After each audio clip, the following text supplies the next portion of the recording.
Chapter 4803. Lu Yan was extremely beautiful. She must be in disguise, unlike what she looked like in the surveillance video.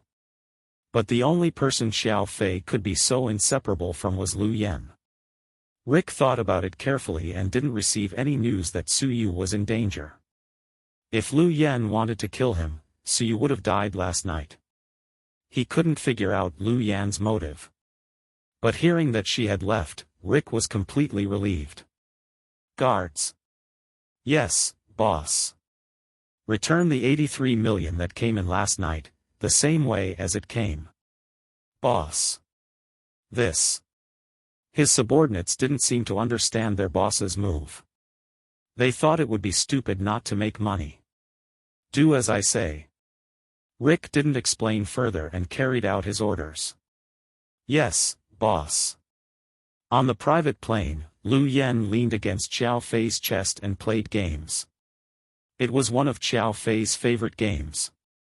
The game was a bit boring and monotonous. But the good thing about it was that you could never reach the end of the level. So, whenever Xiao Fei was bored, he would take it out to play a few levels. It was a good way to kill time. Seeing him enjoying the game, Lu Yan joined in. She snatched the game from Xiao Fei's hands and leaned into his chest as if he was her sofa. Xiao Fei enjoyed it. If there was someone in the world who dared to have intimate contact with Lu Yan, then, it must be him. Ding. A message appeared on Lu Yan's watch. Text message, Xiao Fei reminded her. Look at it for me. Lu Yan continued playing the game without a care. Xiao Fei unlocked the password, opened the message, and said, "The 83 million yuan you spent last night has been refunded." But Lu Yan didn't seem surprised at all. She just smiled. Rick. He's a good person. It's good that he didn't dare to take it. Have you ever dealt with the Chris family? Xiao Fei wasn't familiar with Rick's family. It was the biggest Chinese mafia family in the U.S. Rick's brother was in charge of many mafia businesses. We don't have much contact with each other. The Chris family is very low-key, and Rick is even more low-key. However, he's still one of us. He's brother-in-law's brother. Lu Yan knew the relationship between Rick and Qin Chu. That was why she didn't go to other bars when she wanted to spend a lot of money on drinks. However, he would rather give the money to Rick's bar. After all, the money did not flow out. She didn't expect Rick to be so obedient. As soon as he found out it was Lu Yan's money, he went back the way he came. This comforted Lu Yan. If she had any contact with the Chris family in the future, she would definitely return the favor. Xiao Fei wasn't interested in Lu Yan's business, he was never interested in her business. Instead, he stared at the painting of a beauty in the corner. Little Yan. There's no toilet paper in the toilet. So? Lu Yan put down her cell phone and looked up at him. Lend me your portrait of beauty, he said in a formal tone. Fuck you. Lu Yan really wanted to beat him to death. She didn't even think about using her portrait of beauty to wipe his ass. Xiao Fei indeed didn't like the painting. After all, it was such a blatant confession to Lu Yan. It made him feel uncomfortable. The plane slowly landed on Lu Yan's private island. As soon as Lu Yan's plane landed, her subordinates immediately came to greet her. Dozens of people stood in 2 rows. Lu Yan jumped off the plane and jumped over the stairs that were 3 or 4 meters high. She took off her windbreaker and threw it on the thin and white sand beach. Ah! It feels good to be home. Welcome home, boss. Good boy. Your lady boss is back too. Lu Yan pointed at Xiao Fei behind her mischievously. Everyone. Chapter 4804. Xiao Fei was used to Lu Yan's teasing. He didn't speak and followed Lu Yan silently. They walked into Lu Yan's residential area. It was a beautiful mansion. The windows were all transparent glass, and it faced the sea and flowers bloomed in spring. Because of the latitude of the island, there was no winter. It was always 30 degrees all year round. Therefore, the two of them quickly changed into cool clothes. Lu Yan was wearing a bohemian dress with floral patterns and a straw hat. She looked very tall and classy. Xiao Fei was simpler. He wore blue shorts and a white short-sleeved shirt. From afar, he looked like a sunny young man. Except for Lu Yan, no one else had ever seen him smile. After showering and changing clothes, a maid handed Xiao Fei an iced coconut. Xiao Fei had just inserted the straw when Lu Yan ran over and sucked in a big mouthful. "Is there anyone more shameless than you in the world?" Xiao Fei asked. "I don't think so." "So, you should feel lucky that you have the world's limited edition version of me." Narcissistic, Lu Yan turned around and walked out of the room. "I'm going to a meeting. Are you coming?" "No. I'm going out to sea to fish." "Okay. I want to drink fish soup." "Good luck, madam." Lu Yan made a cheering gesture. Xiao Fei was speechless. They had a tacit understanding. After returning to the island, they went their separate ways. Lu Yan went to assign tasks and deal with the work at hand. Xiao Fei went out to sea to fish with his subordinates. They went out until the sun set. Xiao Fei returned with all kinds of seafood on his boat. "Wow! Young Master Xiao, you're awesome. Are we having a seafood feast tonight?" Lai was a bit excited. Although the island was boring, these homeless people had long regarded it as their home. So, they had a strong sense of belonging. They thought that there was no competition here, no need to kill or worry about being killed. Although their boss had a bad temper, she never mistreated them. She would have seafood feasts from time to time, such as seaside barbecue. Some of Lu Yan's subordinates already had families and lived here in seclusion with their families. There was a rule in Lu Yan's mercenary group. Once they got married and had families, they would leave the mercenary group. Once they got married, they would leave the mercenary group and become logistics personnel. No more missions, no more killing, no more dangerous things. However, because they had made many enemies when they were young, they did not dare to go out. Therefore, they could only settle down here and live in seclusion. Lu Yan only assigned some odd jobs to those who were married. Here, they built houses, watered flowers, fished, transported goods, planted fruits and so on. Although Lu Yan gave each of them a pension of $10,000 a month, they didn't need the money at all. Life was very comfortable. Some of them even had children. The island was full of joy and harmony. This group of people was not at all like the rumors outside, that they were homicidal maniacs.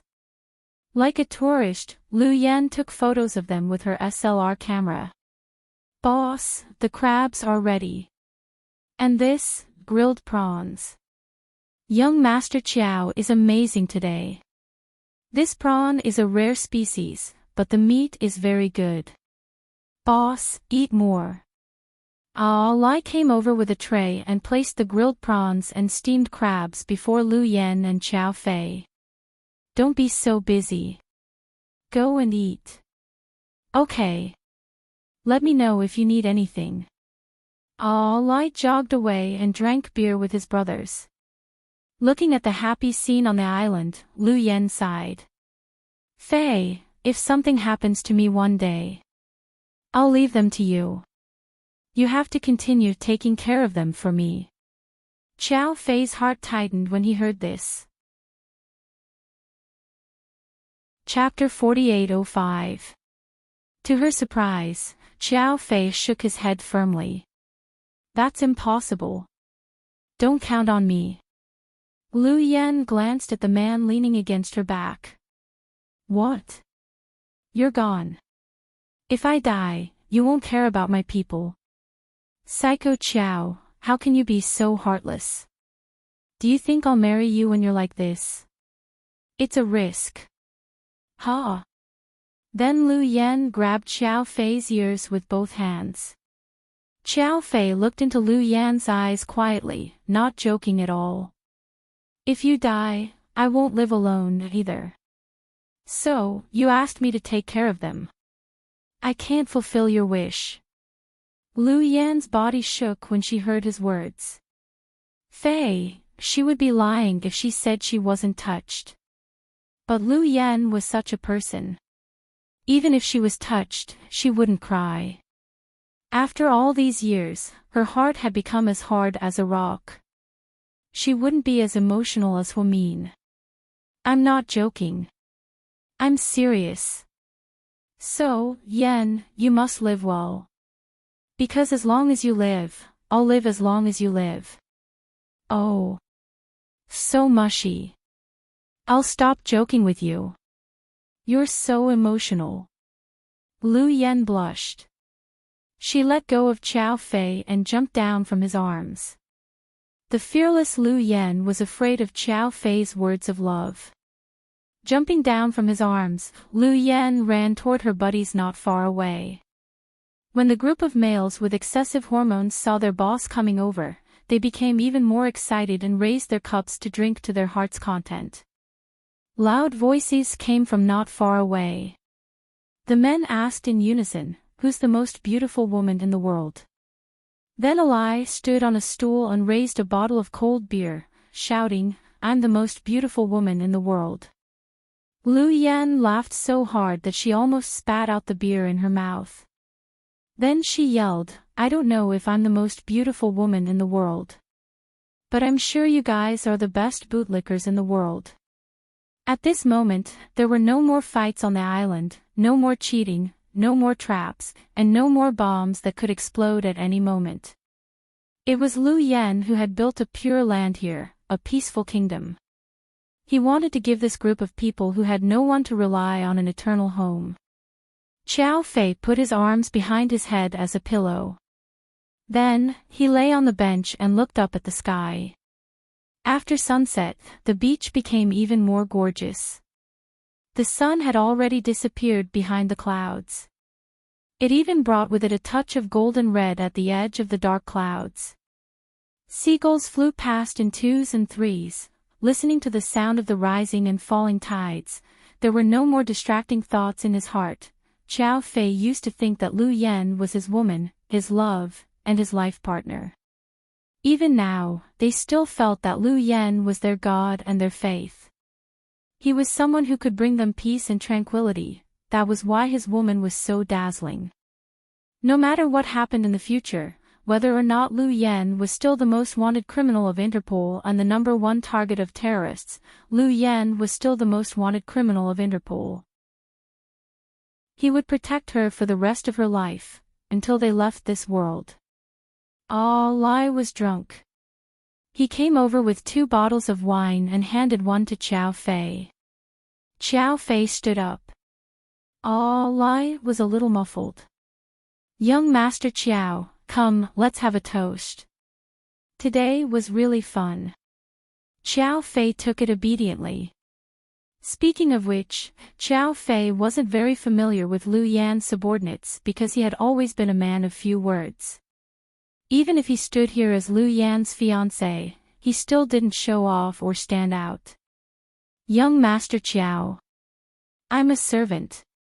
There are some things that I know I shouldn't ask, but today, with the help of alcohol, I want to ask you something on behalf of our boss." "Go ahead."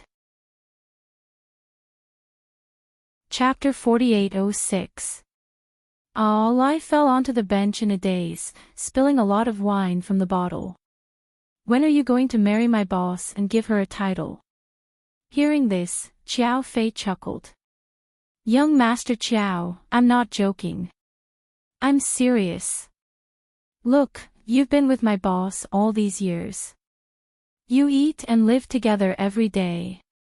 Everyone knows you two are a couple, but your family hasn't said anything or given you a betrothal gift. If you live with my boss every day, your reputation will be tarnished. Why don't you get married soon?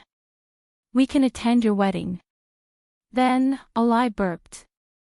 When he was sober, he would never dare to ask Xiao Fei these questions. It wasn't because he was afraid of how powerful the Qiao family was, but because he knew Qiao Fei was very powerful. He had saved Lu Yan from danger several times. With his abilities, they all admired him. Lai was scolded the most by Lu Yan, but he also went on missions with her the most. They were very close. They didn't dare to have ordinary romantic feelings for Lu Yan. After all, in their hearts, Lu Yan was already a god who could do anything. So, her sacred status was unshakable. However, no matter how powerful Lu Yan was, she was still a woman. She had to have her own home sooner or later. Lu Yan gave them a pure land and a home. Naturally, they hoped Lu Yan could have her own home, get married, and have children. They even hoped she could be a gentle mother and live an ordinary life. So, under the influence of alcohol, Ali came to question Qiao Fei. He thought Qiao Fei would be cold, but to his surprise, Qiao Fei smiled. Hey, young Master Qiao. I'm serious. I know I'm just a servant and don't have the right to interfere in the matters between masters.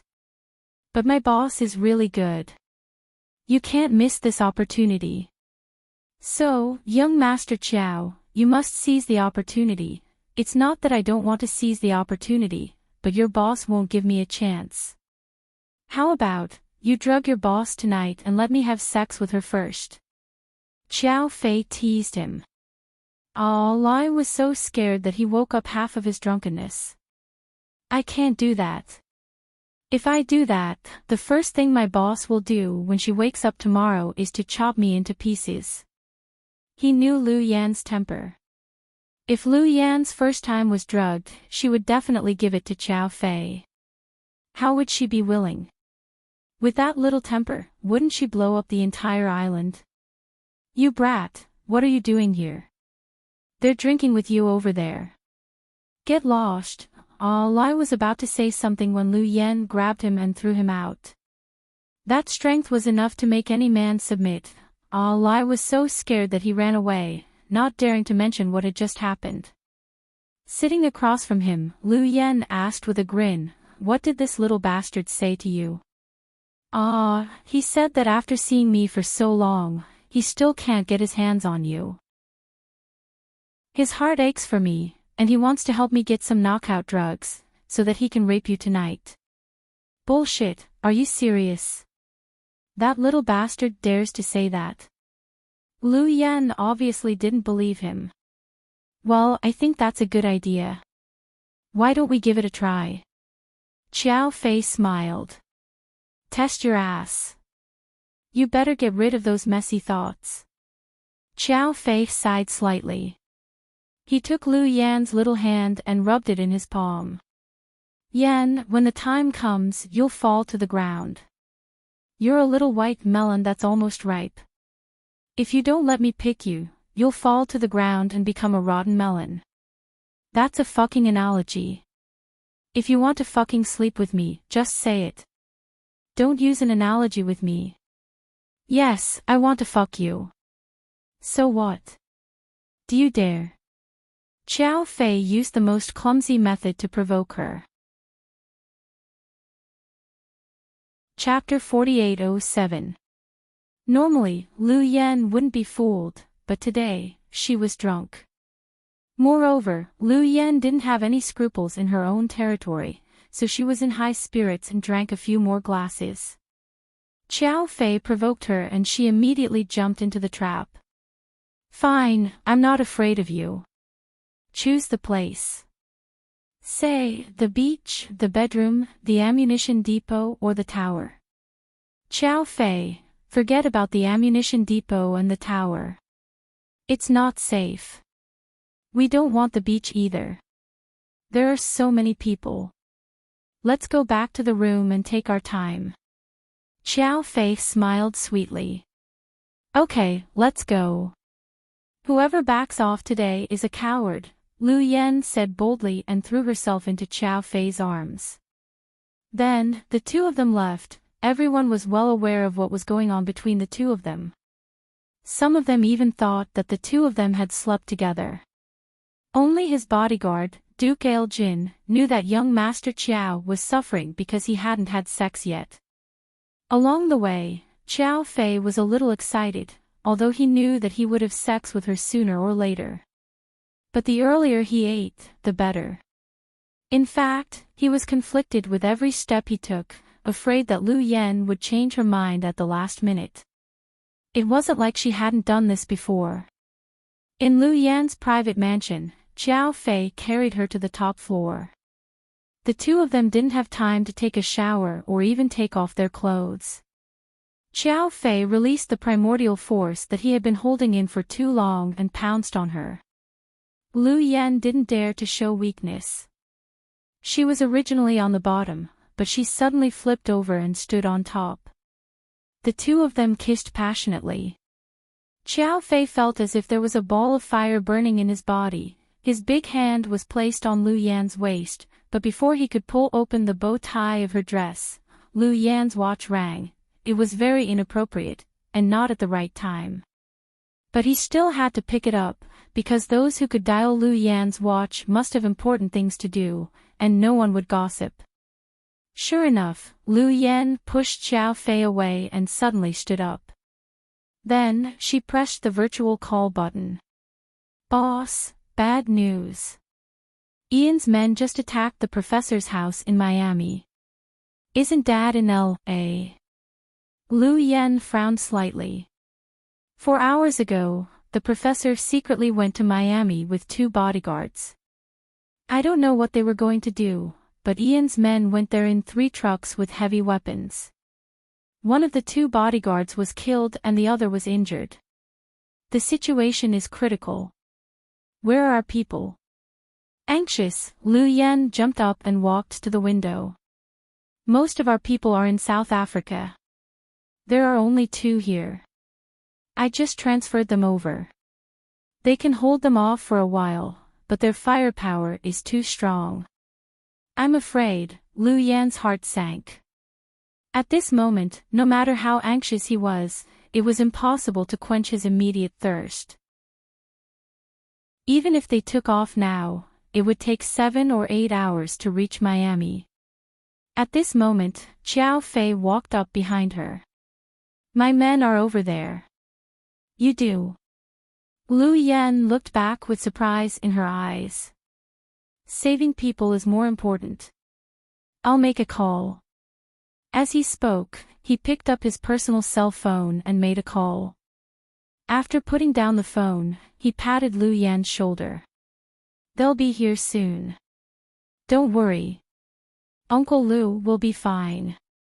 Fei, how come you have forces in Miami? Lu Yan was so happy that she kissed Xiao Fei's face. Xiao Nan has been very close to some black organizations in the U.S. In the past 3 years, I've arranged people and spies in all the places he's in contact with. Holy shit. That's awesome. My 3rd young master Qiao, Lu Yan praised. Don't give me that. Now that the problem is solved, shall we continue? Xiao Fei said with a straight face. Chapter 4808. Hearing Xiao Fei's reminder, Lu Yan coughed awkwardly. Ahem, you're not going to. Xiao Fei rolled his eyes. I. Lu Yan was thinking of an excuse. You just said that whoever goes back on his word is a coward, Xiao Fei said. Hello, Grandpa Qiao. Xiao Fei, look at how beautiful the moon is tonight. Do you want to continue drinking? I have a bottle of 100-year-old peach blossom wine. Do you know how much it costs outside? 30 million yuan a bottle. I bought it from the top winemaker in the country. Do you want to drink it? After being disrupted by the phone call, Lu Yan was no longer in the mood to continue drinking. She was sober from the alcohol, so she suggested to continue drinking. Xiao Fei didn't want to ruin her mood, so he nodded. Okay. Come and get the wine. Bring me my bottle of peach blossom wine. Also, get some side dishes. Yes, boss. 20 minutes later. On the top floor of Lu Yan's private residence, the two of them were drinking on the exquisite Japanese-style tatami. This was the highest place on the entire island, and the top floor was made of transparent glass, giving them a perfect view of the stars and the moon. A bottle of wine and 4 exquisite side dishes. Lu Yan was in the mood to coax Xiao Fei. She took the initiative to fill his glass. Then, she purposely imitated the coquettish voice of online streamers and said in a coquettish voice, "Baby. Don't be mad at me, okay? If you talk to me like this, I'll throw up." Xiao Fei was still serious. Damn. You're a bitch. You want to throw up when I talk to you like a spoiled child, right? Then I'll talk to you with force from now on. Xiao Fei smiled but didn't say anything. He raised his glass and sipped. Lu Yan looked at the man opposite her. In her heart, her man had always been excellent.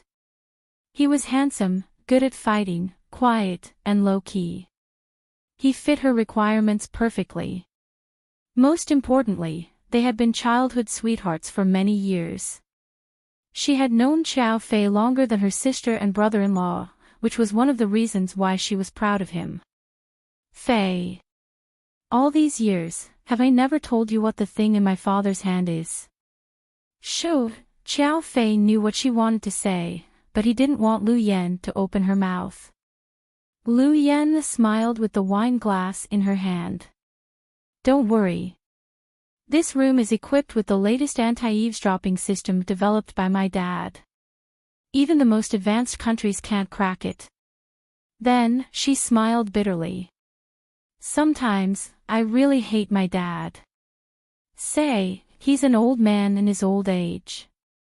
Instead of enjoying his retirement. What's the use of studying those lousy things? Look at those old people in our country. After they retire, they play chess and drink tea all day long. They can even go square dancing and flirt with beautiful aunties. How magical is that kind of life? Xiao Fei was speechless. He, on the other hand, talks about bombs all day long. Sometimes I wonder if I'm a bomb spirit created by him, Lu Yan said. Xiao Fei almost burst out laughing. Hold it in, don't laugh. I'm serious. If my dad chose to live like an ordinary person, would I be able to? I might still be in some ordinary city in China, going to a third-rate university, having an obedient boyfriend, and then go to the KTV every few days to howl. Then, Lu Yan drank a glass of wine gloomily. Yan, I'll definitely give you a normal life like that. Every time Lu Yan complained about how hard life was, Xiao Fei's heart ached for her. Don't coax me.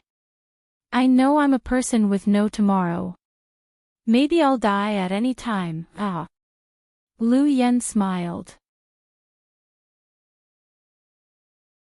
Chapter 4809. Don't talk nonsense. After Xiao Fei said those words, he used his actions to prove how much he cared. He gently kissed Lu Yan's mouth. It was a really gentle kiss.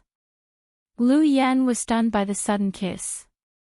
Then, when she regained her senses, she responded passionately. Although she had never been nice to Xiao Fei, or rather, she always tortured him. However, Lu Yan had only loved one man in her life, and she had no intention of changing him. She had always known how Xiao Fei felt about her all these years. He even took care of her more than the professor.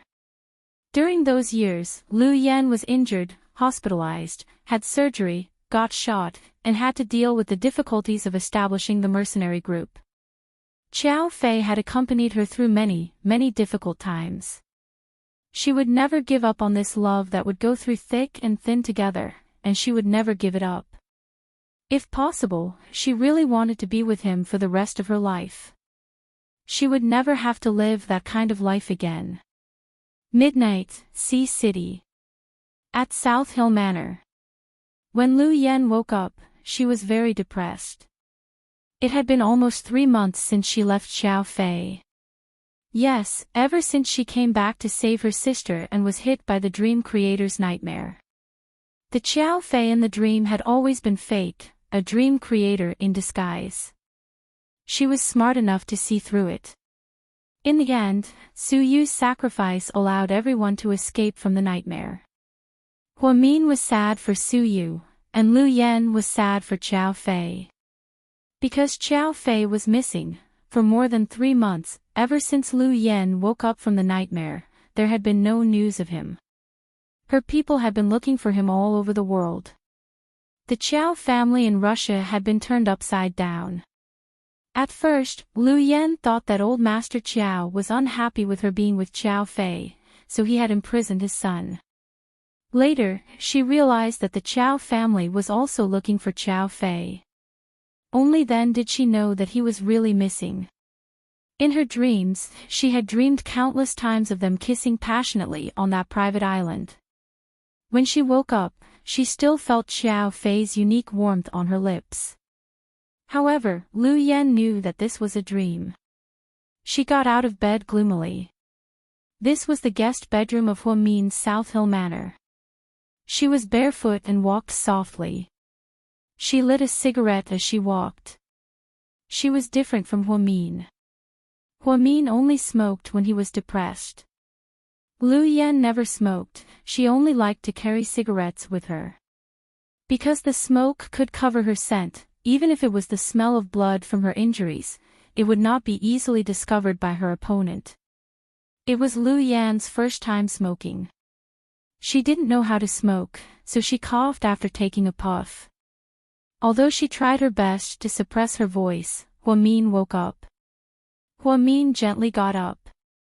Qin Chu patted her back and said, "Put on your jacket. It's cold outside. Comfort Yan well." "Yes." Huamin nodded and walked out of the bedroom. She saw Lu Yan leaning against the wall in the hallway, looking dispirited. "Sis, did I wake you up? Can't sleep?" Huamin walked over and leaned against the wall with her. "Yeah. I dreamed of Xiao Fei." Lu Yan smiled. Huamin didn't speak. Lu Yan took out a thin cigarette and handed it to Huamin. "Do you want one?" "Okay." Huamin took it and lit it skillfully. Then, he took a puff. "Sis, do you think he's all ready?" "He's not." Huamin knew what she was going to say. People were all like this. When they encountered difficulties, they couldn't help but think pessimistically. Even Lu Yan was no exception. She had never been so agitated before, including when Xiao Fei was shot and was about to die. Chapter 48:10. That time, she knew that Xiao Fei wouldn't die. He had a father, sister, and brother-in-law. The 3 masters in the family wouldn't let anything happen to Xiao Fei. But this time, Xiao Fei disappeared, or rather, lost contact with her. For 3 whole months, there was no news from him. Before, when Xiao Fei wasn't with her, they wouldn't see each other for 2 months at most. But he would video call her every day, almost never missing a day. So, Lu Yan was used to contacting Xiao Fei every day. She couldn't get used to the sudden interruption. "Sis, he would never stop contacting me, because he's afraid that I'll be worried. If he's still alive and in this world, he wouldn't have stopped contacting me for more than 100 days, even to let me know that he's safe. I'm not pessimistic, I just think he might really be gone." Lu Yan lowered her head, her voice hoarse. She wanted to cry, but no tears came out. When people were in extreme sorrow, they couldn't cry. Because their minds were blank, they couldn't think. Huamin understood Lu Yan's feelings, because she had experienced Qin Chu's plane crash and didn't come back for 4 years. Yan, I know how you feel. Qin Chu also disappeared, and no one found his body. For 4 whole years, I didn't give up. Do you know what kind of faith it is? You've only been gone for 3 months, don't be so pessimistic. Sis. I'm so scared. Lu Yan threw away the unfinished cigarette butt and it fell to the ground. Then, she threw herself into Huamin's arms. She was such a strong person, but at this moment, she needed a warm embrace to heal herself. Huamin's heart ached. Afraid that the cigarette in his hand would burn her, he quickly threw away his cigarette butt. He stepped on it and gently hugged Lu Yan. Listen to me, Yan. We're not that weak, so don't be defeated by everything in front of you. I'm the best example. I spent 4 years waiting for Qin Chu to come back. I believe Fei is still alive. He's still waiting for you, waiting to grow old with you. If I can see Fei again, I'll marry him and have children with him immediately. Lu Yan looked up with tears in her eyes. Huamin nodded, then came Lu Yan's silent sobs and Huamin's endless heartache. Lu Yan was very sad about Xiao Fei's disappearance. After all, even with Lu Yan's strength, she couldn't find him, which made people feel pessimistic. But who knew that Xiao Fei was only missing? After all, there was still hope for him to come back alive. But Su Yu, in order to save everyone, Su Yu really stayed in the nightmare realm forever. Although he tried his best not to think about it, the slightest thought of it would cause him to feel pain. Huamin felt as if millions of silver needles were stabbing his heart, making him want to die. After comforting Lu Yan for a while, Huamin watched her go back to her room quietly. Relieved, he returned to the master bedroom. When she returned, Qin Chu had already gotten up. Looking at the time, it was 1 in the morning. Qin Chu poured a cup of warm water for Huamin and handed it to him. Honey, why aren't you sleeping? I'm worried about you too. How's Yan? Qin Chu asked. She's not doing well. She thinks Fei is dead. Huamin sighed slightly. He definitely can't if he's dead. I feel like he was kidnapped. Oh. Honey, do you have any clues? Huamin leaned over and sat on the edge of the bed. Holding Qin Chu's arm, he looked excited. Chapter 48:11. Qin Chu looked at Huamin guiltily. I don't have any clues. It's just a guess. Huamin's eyes dimmed.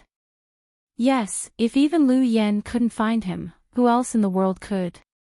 You're not in good health. Go to bed early.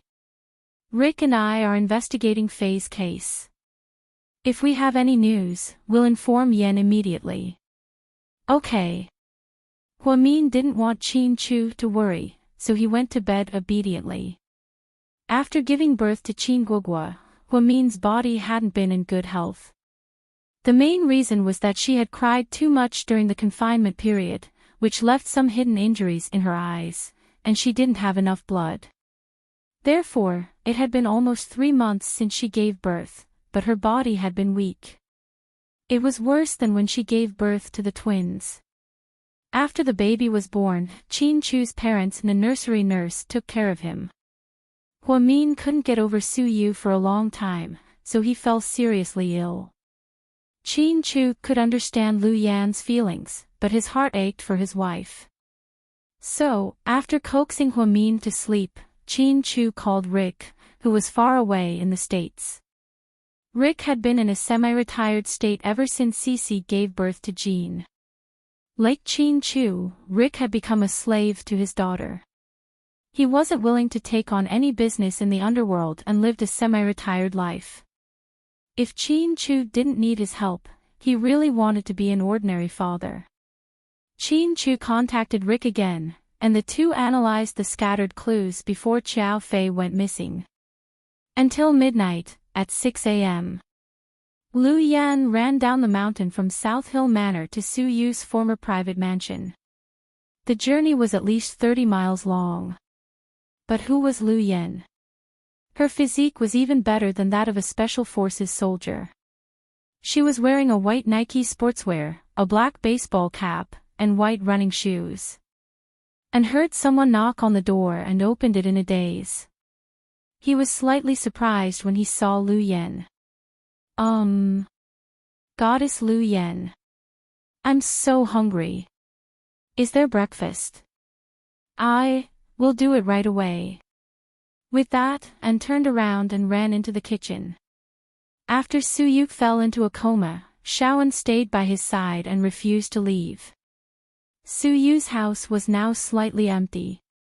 In the beginning, everyone would come every day, but later, no one was willing to come anymore.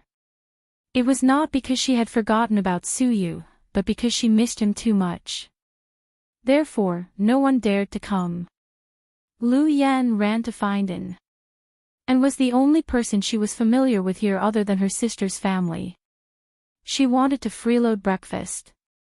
Just then, Lu Yan's watch lit up. She received a mysterious text message. Do you want to see him? Follow the address, one person. Lu Yan panicked and left Su Yu's house without saying goodbye. Following the address, Lu Yan came to an abandoned ship factory by the sea in a remote part of Sea City. Then, every few minutes, she would receive a mysterious text message. She followed the text message and kept walking. She walked to the top of the abandoned ship, then, she saw a black suitcase. When she saw it, Lu Yan's heart sank. Then, a huge sense of panic spread from the bottom of her heart. At this moment, the mysterious text message came again. Open it. The person you want to see is inside. But I promise you'll never forget it. Lu Yan didn't dare to open it. This scene was too familiar. She was especially afraid that it contained Xiao Fei's body. She raised her hand and scanned the suitcase with her watch, eliminating the danger of a bomb. Then, she walked toward the suitcase step by step.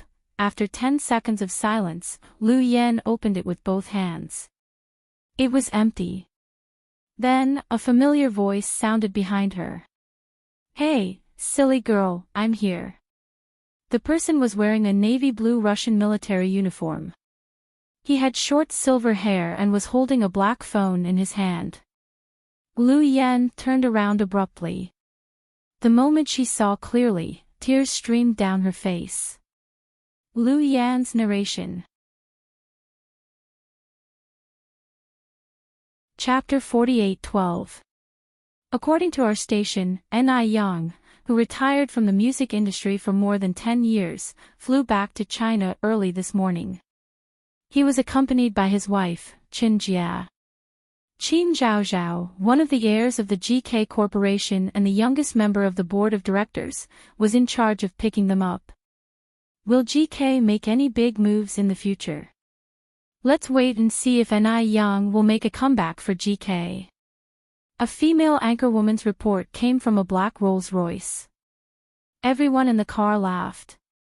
Sitting in the passenger seat was a girl who was about 17 or 18 years old. She was very pretty. Her long, slightly curly hair was the color of coffee, her eyes were the same as Qin Chu's, and her looks were also the essence of Qin Chu and Huomin's. The corners of her lips curled up slightly.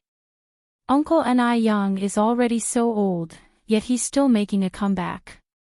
These domestic media outlets are really unscrupulous in order to attract attention. They dare to write anything. N.I. Yang was in the back seat. Although he was almost 40 years old, he took good care of himself. He put his hand on Qin Jia's hand and looked at the familiar scenery outside the window. He sighed. I haven't been back in a long time. How's my sister? Pudding nodded. Mom, she's fine. Where's Little Bean? She's doing an internship at Southside and helping out Mom. Yang sighed. I didn't expect one of you to go into business and the other to study medicine. I thought you two would always be little princesses. Uncle Yang, you haven't seen my brother yet, right? Yang was in a good mood when he heard Pudding's words. Yeah, I've lived overseas for many years and rarely come back. I only met your parents 5 years ago in Australia. As for your brother, I've only seen his photo, but I've never seen him in person. Then you're in luck this time. He was studying abroad in the UK, but this is our coming-of-age ceremony, so he came back early. You'll be able to see him soon. Chinjia was excited and couldn't suppress the joy in her heart. Great, I'll be able to see everyone again. The car slowly drove into South Hill Manor. Chin Chu and Huamin were already prepared and waiting at the door. Ever since Yang went abroad, he rarely came back. Yang and Chinjia's daughter had grown up and was only a few years younger than Pudding and Little Bean. However, because he went to the summer camp with the school this time, it was a pity that he couldn't make it. The car slowly stopped in front of South Hill Manor. Chinjia got out of the car and ran towards Huamin. Sister Mian. She gave Huamin a big hug. Huamin still liked to dress plainly. She wore a plain-colored dress, and her long hair reached her shoulders. There was a faint smile on his face, the corners of his eyes showed signs of age. On the other hand, Chin Chu didn't change much. He was still as handsome as ever. Standing beside Huamin, the two looked like a natural couple. Sis, you're still the same. You look the same as when I saw you 5 years ago. Yang smiled. Brat, you're the only one who knows how to talk. Did you see the news? Everyone in China is saying that you're going to make a comeback, Huamin joked. Yang laughed. Sure, I'll sign with GK when I make a comeback. After all, you're the biggest media company now. What do you think, brother-in-law? Yang looked at Chin Chu, the corners of Chin Chu's lips curled up slightly. I can't make the decision. You can ask our president Chin. Chin Chu looked at Pudding. Pudding put her arm around Yang's shoulder from behind and said playfully, Uncle Yang, if you sign with my company, I'll definitely give you the best treatment. But if you want to make a comeback, will your wife agree? Chapter 48:13. Okay, stop fooling around. Go inside and rest. Huamin smiled and invited Yang and Chinjia into the house. Pudding turned around and walked out. Mom, I have something to do at the company. I need to go take care of it. Okay, when you come back from work, pick up your sister at Southside, Huamin instructed. I'm going to pick up Little Bean. What about Chin Guogua? Who's going to pick him up? Pudding asked. I'll pick him up, Huamin said. I'll go, Chin Chu said. You two are so biased. Pudding was picky, so she turned around and walked away. Pudding and Little Bean turned 18 this year. Therefore, the Chin family, which hadn't been so lively in a long time, decided to hold a grand coming-of-age ceremony for the two little princesses. Then, in the next few years, Huamin and Chin Chu's family and friends would gather. This was a very good thing for the couple, as they could see their good friends whom they hadn't seen in years. Pudding and the chauffeur drove back to the company in the Rolls-Royce. They were in time for a meeting of GK Entertainment's artists. GK Entertainment was a subsidiary of GK Corporation, and it was the largest company in China. After Siyu disappeared, the artists who replaced him from Imperial Star Entertainment all joined GK. Qin Zhaozhao, Chin Chu, and Huamin's eldest daughter, Pudding, became the youngest member of the board of directors of GK Entertainment. She was also the CEO of GK Entertainment. Some people asked why she didn't go to school or study abroad when she was 18 years old. The answer was that she and Little Bean had finished all the courses when they were 16 years old. After graduating from numerous universities, they didn't need to waste time abroad. 2 years ago, the two sisters came back to China. Qin Mu studied medicine and became an excellent brain surgeon, which she inherited from Qin Chu. Qin Zhaozhao studied finance and returned to the family business, becoming an excellent manager. Qin Guogua, who was 4 years younger than the twins, was still studying in England. At 14 years old, he went to university. The 3 children of the Qin family were geniuses. Their genes were amazing. President Qin. Hello, President Qin. GK Entertainment. Qin Zhaozhao was wearing a white long-sleeved chiffon blouse with a dark blue fishtail skirt and high heels. She was dressed a little maturely and professionally, but it couldn't hide the face of a teenage girl. There were also people who said that there were obvious differences between the twins after they grew up. Little Bean was only slightly fatter than Pudding. Pudding's eyes looked a little like Lu Yan's, with a hint of heroism and dominance. Little Bean, on the other hand, was calm and composed. She looked more like Humin. Therefore, those who were familiar with them would never confuse them. President Qin, the meeting room is ready. Is everyone here? Ah. The female secretary was at a loss for words. Qin Zhaozhao took the meeting materials from her and asked casually, Liao Mukin didn't come. Yes, President Qin, they must be stuck in a traffic jam. I just called his cell phone and his agent's cell phone, but they didn't pick up. I'll try again later.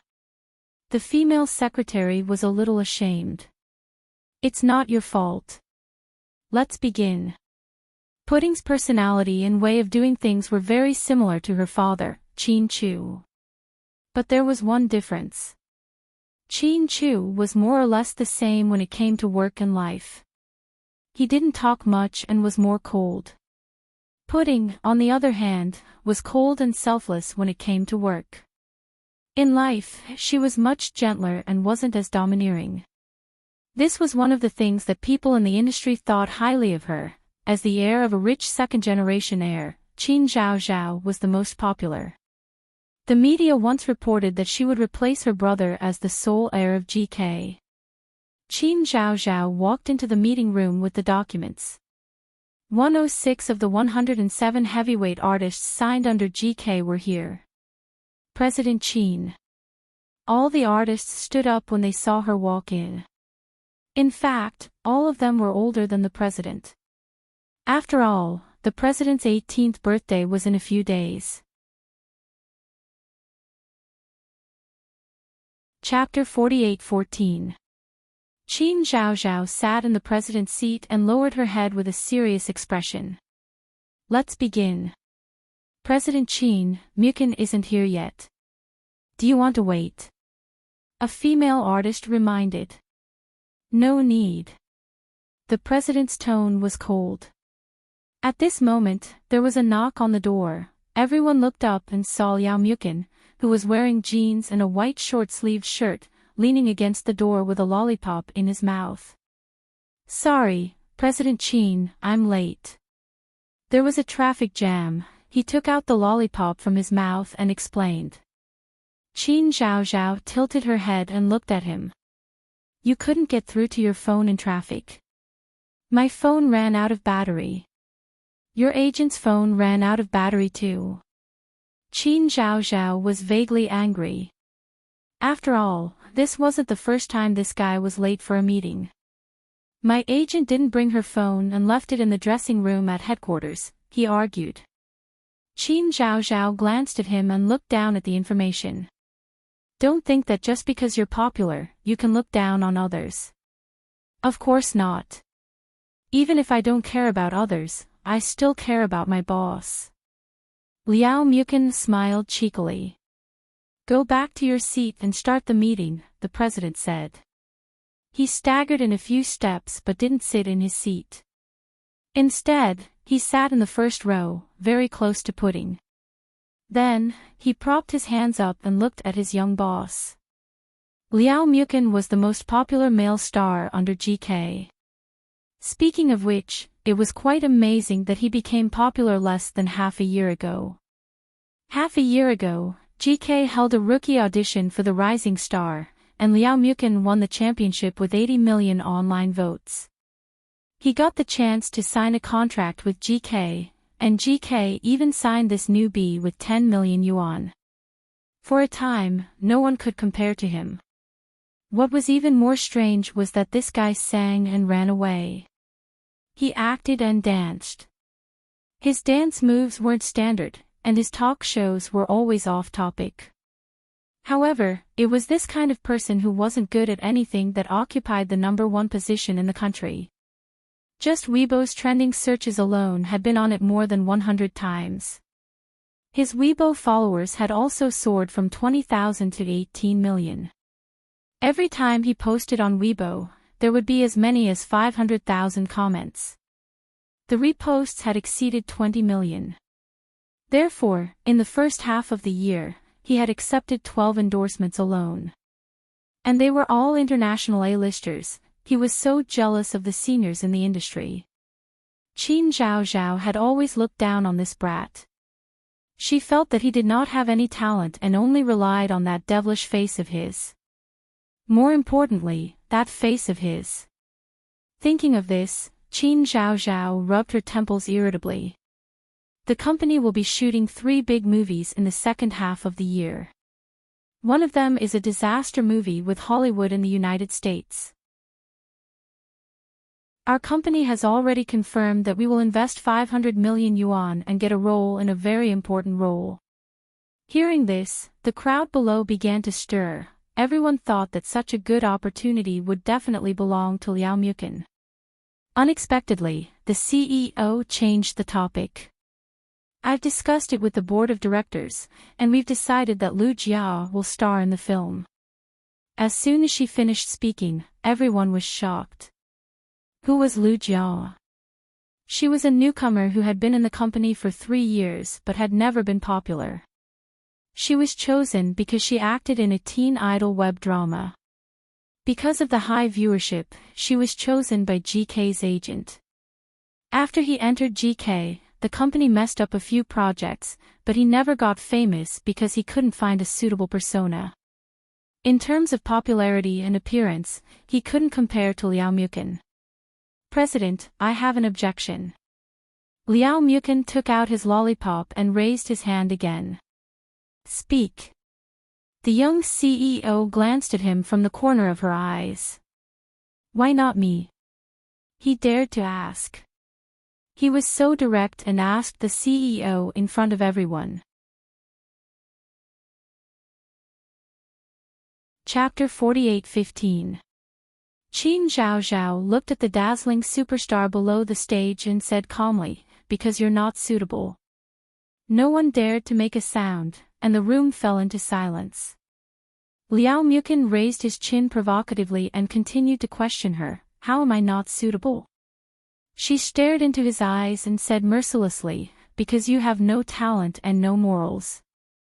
Look at yourself. As a superstar, you sing out of tune, you can't keep up with the rhythm of your dance, you're offline when you're acting, and you even filmed a car accident on a variety show. How dare you ask me that? But if I'm like this, I'm still a superstar. No matter how good other people are, they're not as popular as me. I have the biggest contract in the company, I get the most money, I have the most endorsements, and I make the most profits for the company. Also, President Qin, I want to ask, if you don't like me, why did you spend so much money to sign me in the first place? The guy almost said, aren't you slapping yourself in the face with money? At this moment, Pudding, oh no, we should call her Little President Qin now. Little President Qin's face darkened bit by bit. Since she was young, very few people spoke to her so rudely. Even her sister, who always dissed her, didn't dare to cross the line like this. This condescending fellow was really, Mukin, don't you think you've crossed the line?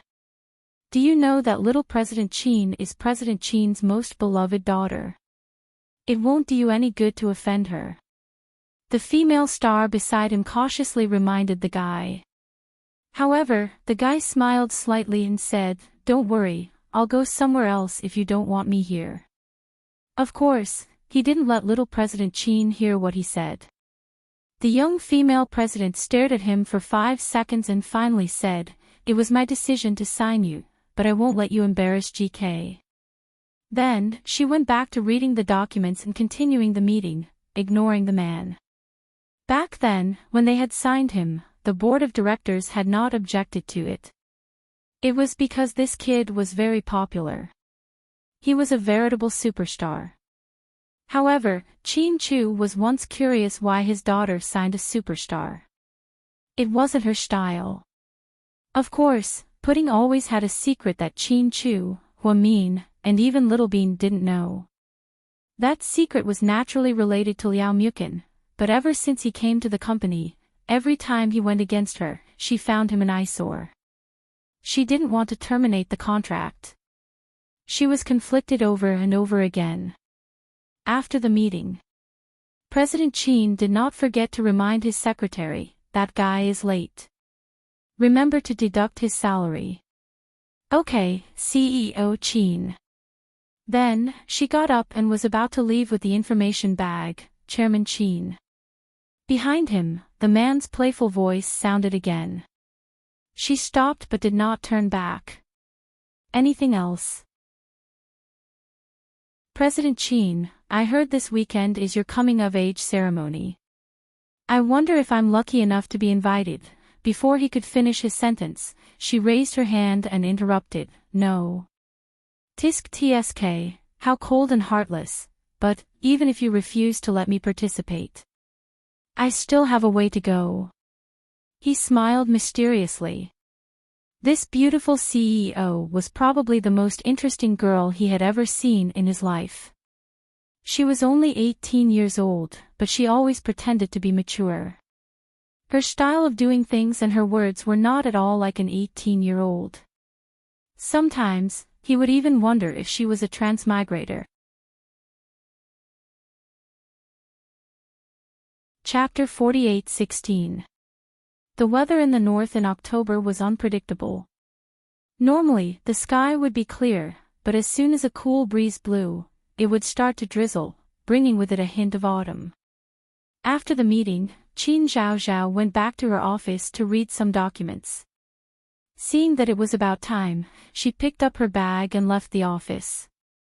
The female assistant didn't forget to put a beige windbreaker on her. As she walked out, she saw a familiar face.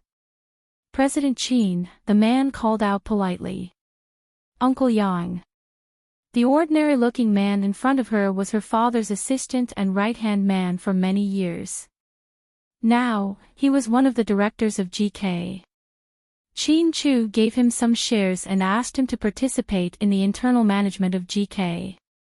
Yang had been around for 2 generations. "How's the preparation for your coming-of-age ceremony going?"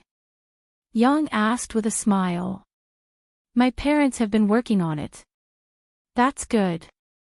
I haven't seen President Chin and Mrs. Chin in a while. Come to my place for dinner tonight.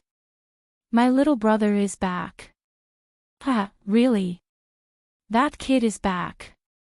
Okay. I'll go with your uncle after work." Hearing that Qin Guoguo was back, everyone was overjoyed. Qin Zhaozhao got off work early. She walked out of GK and drove her white Lamborghini to South Side. GK was a big company and had countless luxury cars. When she was at work, receiving clients, or attending events, she and her dad mostly used limited edition Rolls-Royces. In private, Qin Chu liked Maybachs, and Huamin liked the Audi R8s. This hadn't changed for many years. Little Bean liked the Porsche 911. She always thought that it was the most beautiful car in Porsche. Pudding, on the other hand, liked Lamborghinis with strong lines. In fact, very few girls liked Lamborghinis because they were too strong and sharp. However, for some reason, she liked them. She had always wanted to buy the Sixth Element. However, that car had disappeared a long time ago and couldn't be bought anymore. Therefore, she ordered a new model for herself. It was white and looked very cool when she drove it. Pudding and Little Bean got their international driver's licenses when they were 16, so they had 2 years of driving experience. Little Bean was lazy and didn't want to drive, especially since she was doing her internship at Southside. Huamin didn't want her to be so high profile. Therefore, the two sisters often shared the same channel.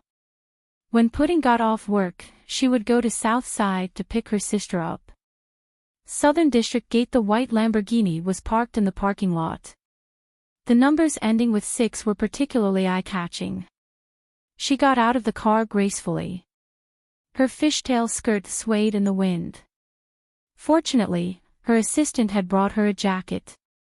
Otherwise, it would have been really cold.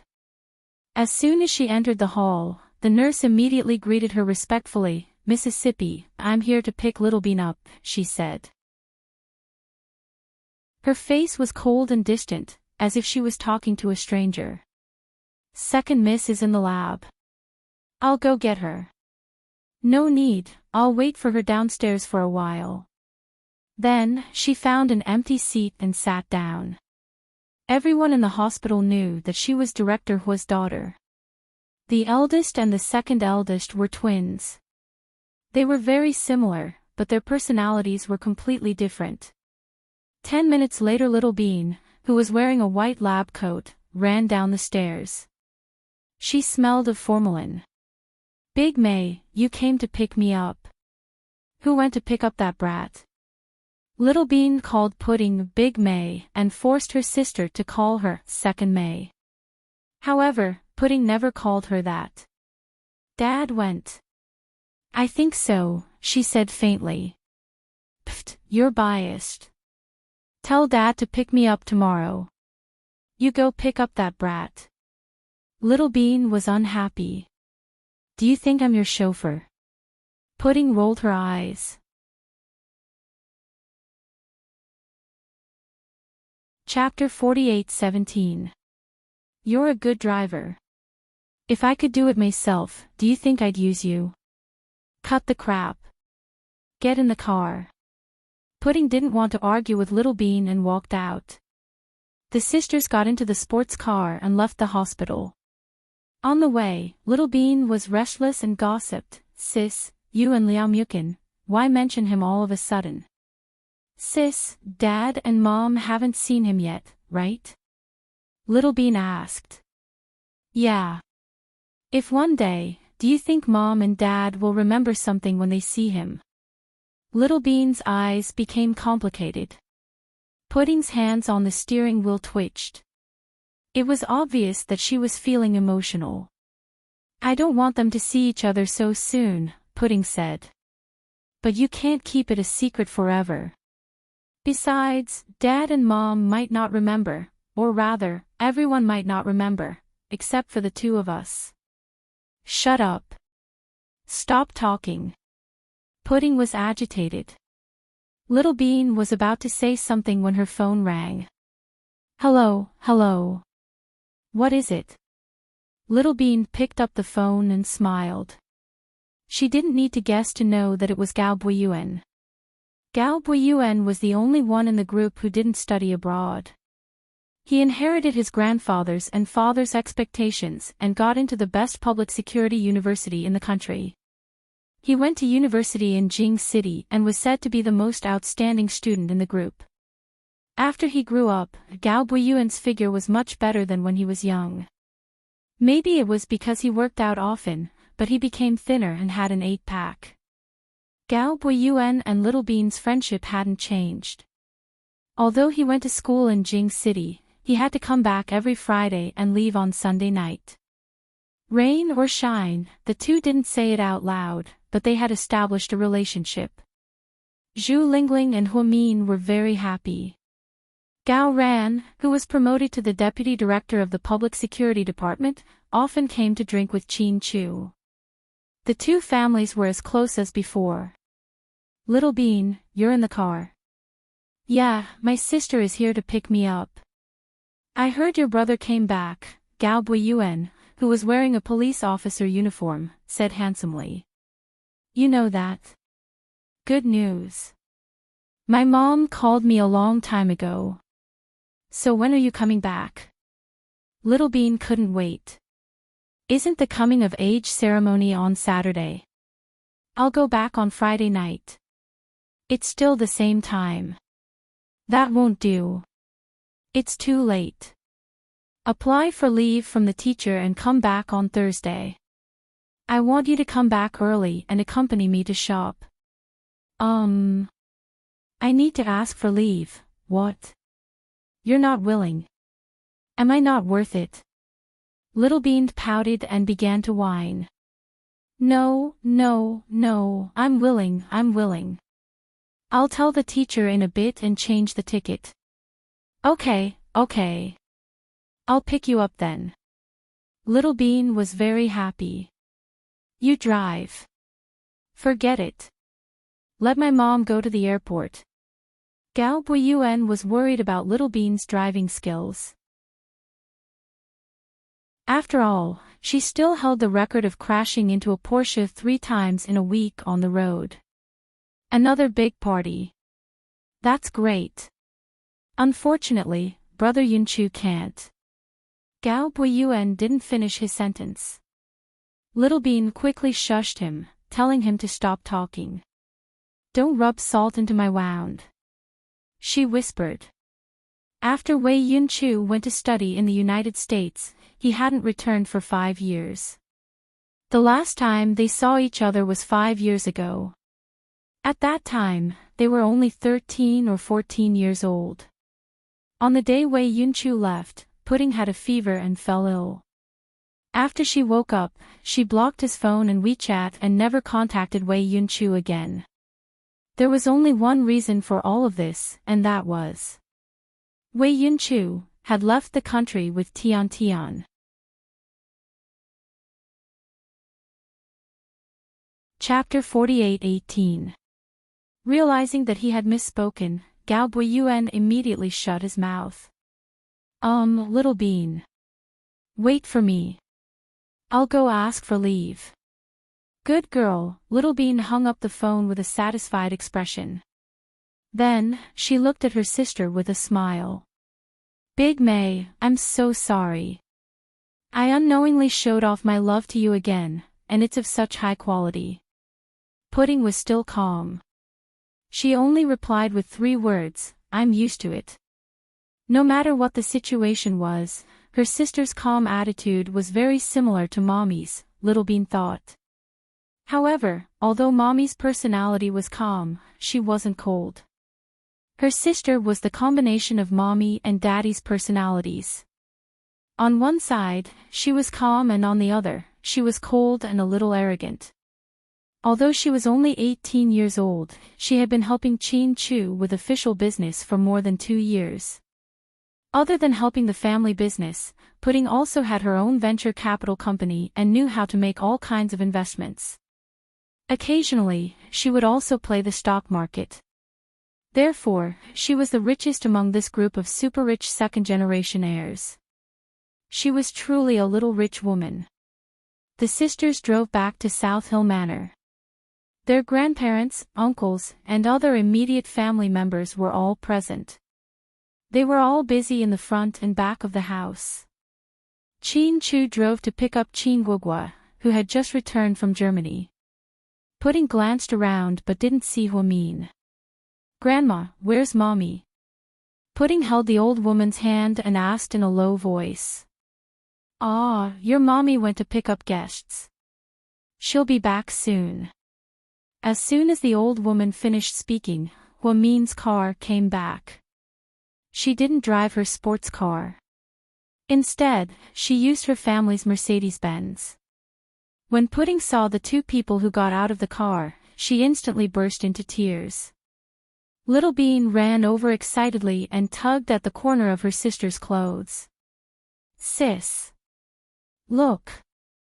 That's... Little Bean didn't finish her sentence because she couldn't say anything else. Beside Huamin were two old people. Although they were almost 70 years old, they still looked so young. Lady Sue was wearing a white suit and skirt like the Queen of England. She was wearing a white top hat and carrying a branded bag. The head of the Sue family, who was also Sue Yu's father, wore a dark gray Chinese tunic suit and held a walking stick in his hand. His aura was still as strong as ever. Lord Sue had passed away 8 years ago. At that time, Huamin had specially brought his entire family to attend his funeral. The Sue family had been living in seclusion in Jiangnan town and rarely came back. In everyone's memory, the two elders of the Sue family had no children. They only knew Huamin because Lady Sue was hospitalized at Southside many years ago. Since then, the two families had been on good terms. The Sue couple loved the twins very much. When the twins were young, they had been fostered by them. As for the reason, no one could remember, because it had been too long. Yes, this was everyone's memory after Su Yu disappeared. The last thing he asked Master Wu to do was to erase everyone's memories. Evenin, who had followed Su Yu for many years, got married and had children. He changed his name and didn't remember his master. Imperial Star was also given to the twins as a gift. In the end, it was merged into GK. However, in everyone's memory, they felt that this company was forcefully acquired by GK because no one was managing it. They didn't remember who the previous owner of Imperial Star was. However, sis, don't lose your composure. Don't lose your composure. I understand how you feel. Little Bean held her sister's hand tightly and reminded her in a low voice.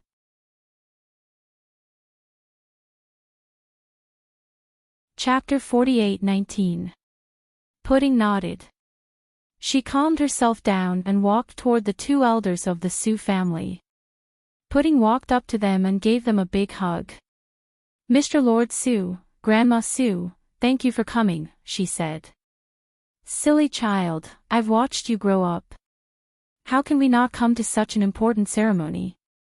Mrs. Su smiled gently. Where's Little Bean? Mr. Su asked. Mr. Lord Su, I'm here. Ha! Little Bean was still as naughty as ever. She jumped up to the couple in a flash. Don't be so naughty.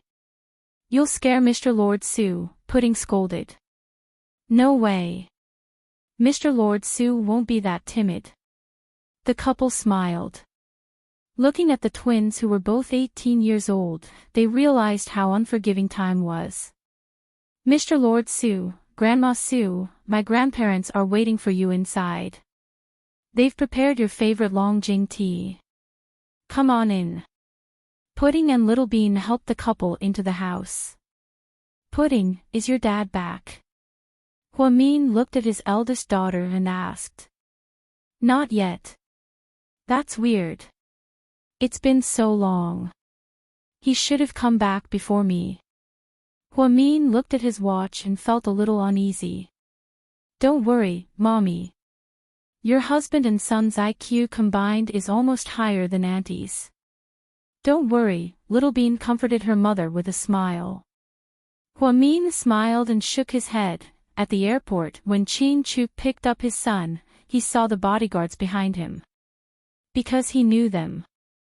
All I. Qin Chu was slightly surprised. Hello, President Qin. We were ordered to protect the young master. Ha. All I scratched his head, a little embarrassed. Where are Yen and Fei? Qin Chu asked. They were supposed to arrive around this time, but my boss had something to do and went to Malaysia. They'll be here tonight at the latest. Qin Chu nodded, pleased with Lu Yan's arrangement. In fact, his son was already 14 years old and could be considered a young adult. It was not a big deal for him to fly back to China alone. But Lu Yan was still worried, so she secretly arranged for 2 supermasters to escort them all the way back from Berlin. Dad. The 14-year-old Qin Yuyao was already 175 meters tall. If Pudding and Little Bean were described as exquisite, then this kid could only be described as beautiful. She used to think that no matter how good-looking a man was, he would only be the best in the world like Qin Chu, Su Yu, and Xiao Fei.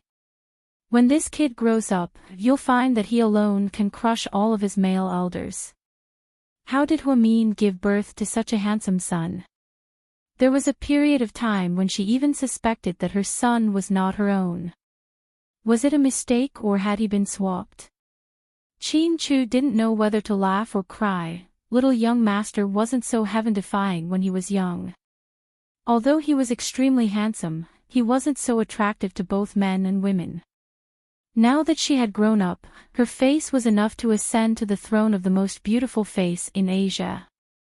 He dressed very casually, perhaps because of something in the dark. Qin Yuyao liked to wear light blue jeans, the kind that was a little shabby, but he couldn't have holes in his pants. He had severe OCD and couldn't accept holes in his pants. He only liked to wear white short-sleeved shirts on his upper body, and he loved a brand, Versace. Almost every white short-sleeved shirt had the head of Medusa on it. No one remembered that there was once a man who liked to wear Medusa. Are you tired? Qin Chu patted his son's shoulder. Men were never as good at expressing their feelings as women. So, with just a look or a gesture, the kid knew that his dad loved him deeply.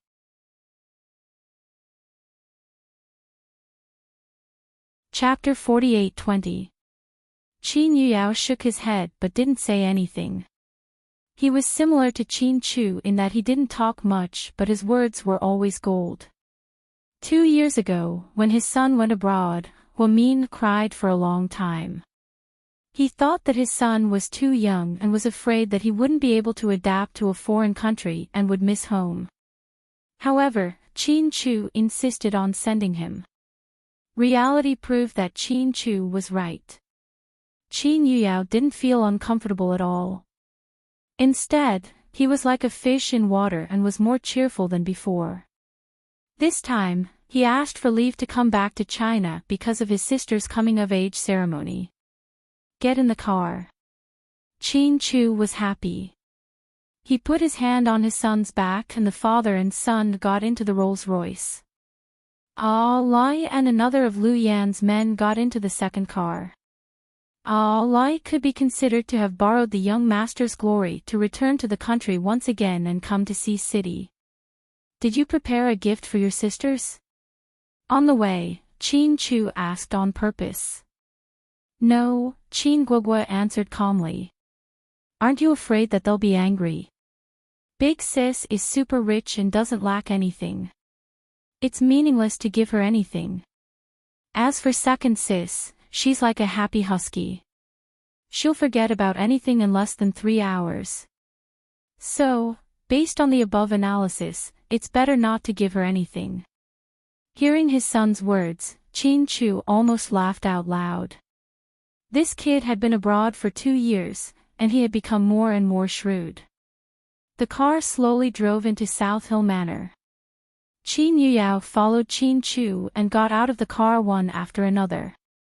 He was carrying a limited edition Louis Vuitton black travel bag and wearing a pair of pale yellow sunglasses. He looked like a European superstar. Little Bean naughtily took out her cell phone and recorded a video of her father and brother. She teased, "Look. My dad is such an excellent person, but beside my brother, he's like an agent." Little Bean's words made everyone laugh. Pudding looked calm. She crossed her arms and looked at the father and son who were walking over. They were the 2 men closest to her in the world. Pudding quietly admired the 2 people who looked similar to her and felt an indescribable warmth in her heart. That's Yuyao. My God, he's already so tall. Lady Sue stood in front of the floor-to-ceiling window, could not help but sigh.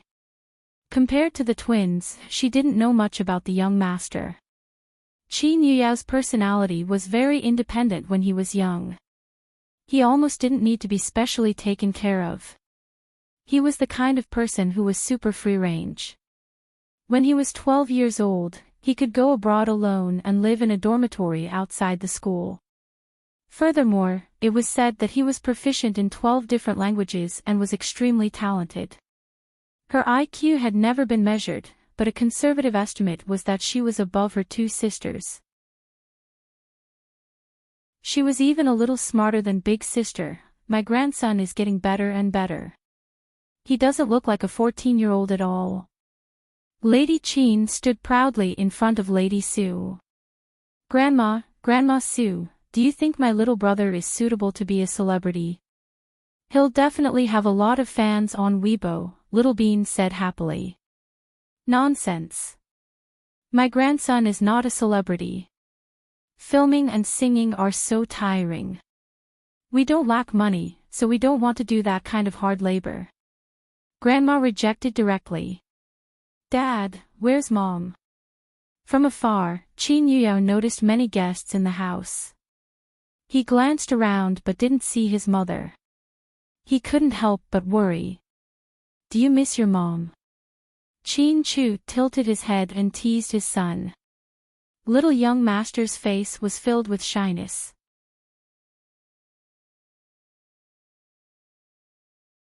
Chapter 48-21.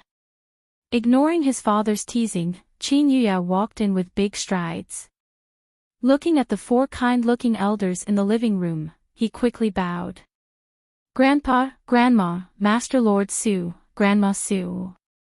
You seem to have grown a lot taller. Old Master Qin's face was full of affection. However, although everyone was happy that Huamin gave birth to 3 sons, the twins were still more favored. The Qin family didn't have a tradition of favoring sons over daughters, so they naturally didn't favor sons. Pudding and Little Bean's usual teasing was just a joke. After all, the birth of their younger brother made the family laugh and feel happy.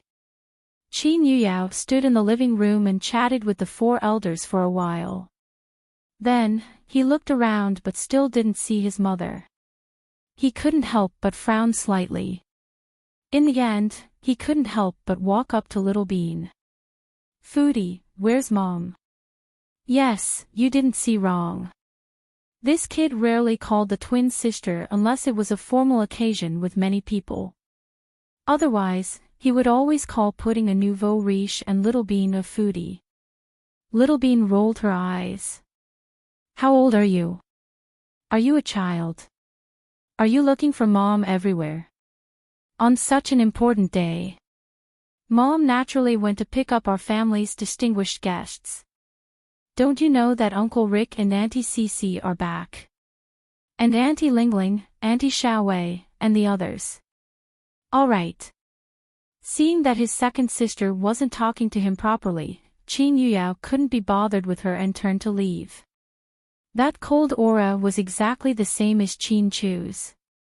Little Bean was about to complain to Pudding that this kid came back to find trouble with his mother.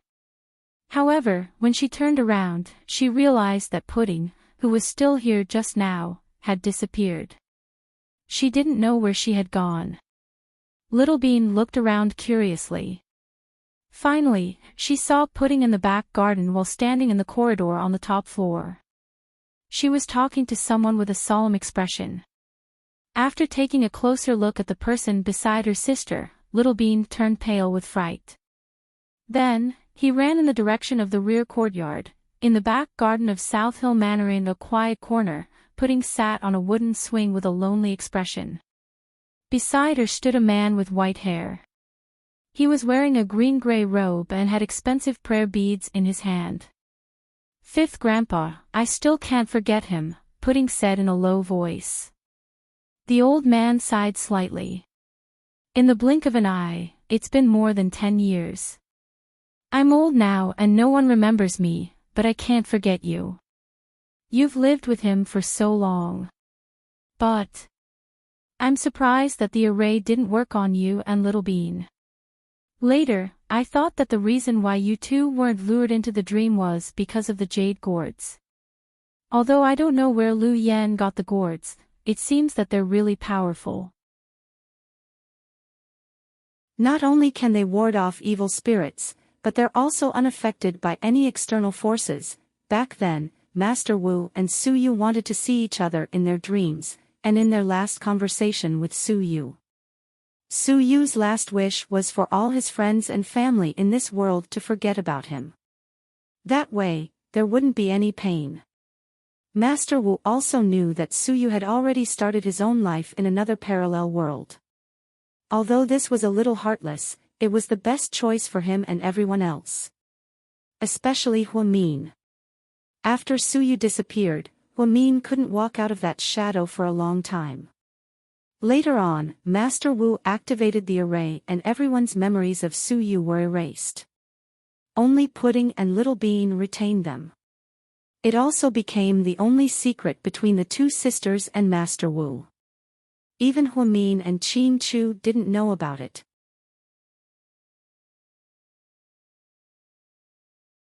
Chapter 48-22. After hearing Master Wu's words, Pudding smiled bitterly. That's good too. I don't want to forget him. That's unfair to him. Even the Dream Quest said that death isn't the only end. Forgetting is, so how could I forget him? Pudding, you've grown up. There are some things you can't be so stubborn about. He's not dead. He's just starting a new life. Fifth Grandpa, can I go and see him? Just one look. Pudding's eyes were filled with eagerness. She really just wanted to see him, just one look. That's impossible. The world he's in isn't our world at all. I can't bring you to see him across space and time, then why can you meet him in his dreams? Pudding refused to give up. At that time, it was because he still had a trace of longing for this world. Now that he has let go of everything, I can't enter his dreams anymore. Child, don't be stubborn. This is his life, and also your life. Master Wu's words were filled with sadness. Pudding's eyes turned red, and she felt terrible. Although Little Bean missed Su Yu a lot, she didn't miss him as much as her sister did. For a while, Pudding wondered what kind of feeling she had for Su Yu. Was it love? Was it love between a man and a woman? Or was it dependence? Was it because she was used to relying on Su Yu all these years? She thought about it for a long time, but she still couldn't find an answer. Pudding's special feelings for Su Yu weren't between a man and a woman, but it wasn't kinship either. It was a special feeling. It was beyond these superficial feelings. So far, only 4 people knew about this complicated feeling. Pudding herself, Little Bean, Master Wu, and Wei Yunchu. Wei Yunchu, who liked Pudding deeply, was used by Tian Tian because of this. He felt that Pudding couldn't let go of Su Yu, so she wouldn't give him any chance. That was why Wei Yunchu chose to go abroad a few years ago and cut off all contact with Pudding. The adults did not know what happened between the children. They only felt that perhaps they had grown up and had their own thoughts. Therefore, the elders didn't interfere. Originally, Jiang Shaowei and Huamin becoming in-laws was just a joke. The main thing was whether there was fate between the children. Pudding wasn't as lucky as Little Bean. Since young, Little Bean had only hung out with Gao Buiyuan. She had a clear goal and once said that she would get married after Buiyuan graduated. Qin Chu and Huamin naturally wouldn't object. Zhu Lingling and Gao Ran also liked Little Bean very much. They had treated her like their own daughter all these years. As for Pudding, while she was struggling with her feelings for Su Yu, she also forced Wei Yunchu to leave. She felt very guilty and felt that she had let him down. Therefore, after Wei Yunchu left, Pudding put most of her energy into GK. Therefore, in less than 2 years, GK Entertainment was already under Pudding's sole management. Qin Chu was also gratified that his daughter was an outstanding successor. Fifth Grandpa. Little Bean ran in, panting. I told you to eat less. Look at you, you're so tired after running for a while. Master Wu looked at Little Bean lovingly. Her face was similar to Pudding's, but she had a completely different personality and soul. Fifth Grandpa, you came at the right time. Persuade my sister. Let bygones be bygones. We love handsome Sue very much, but he's no longer in this world. After gasping for breath, Little Bean said this with a serious face. It was unexpected.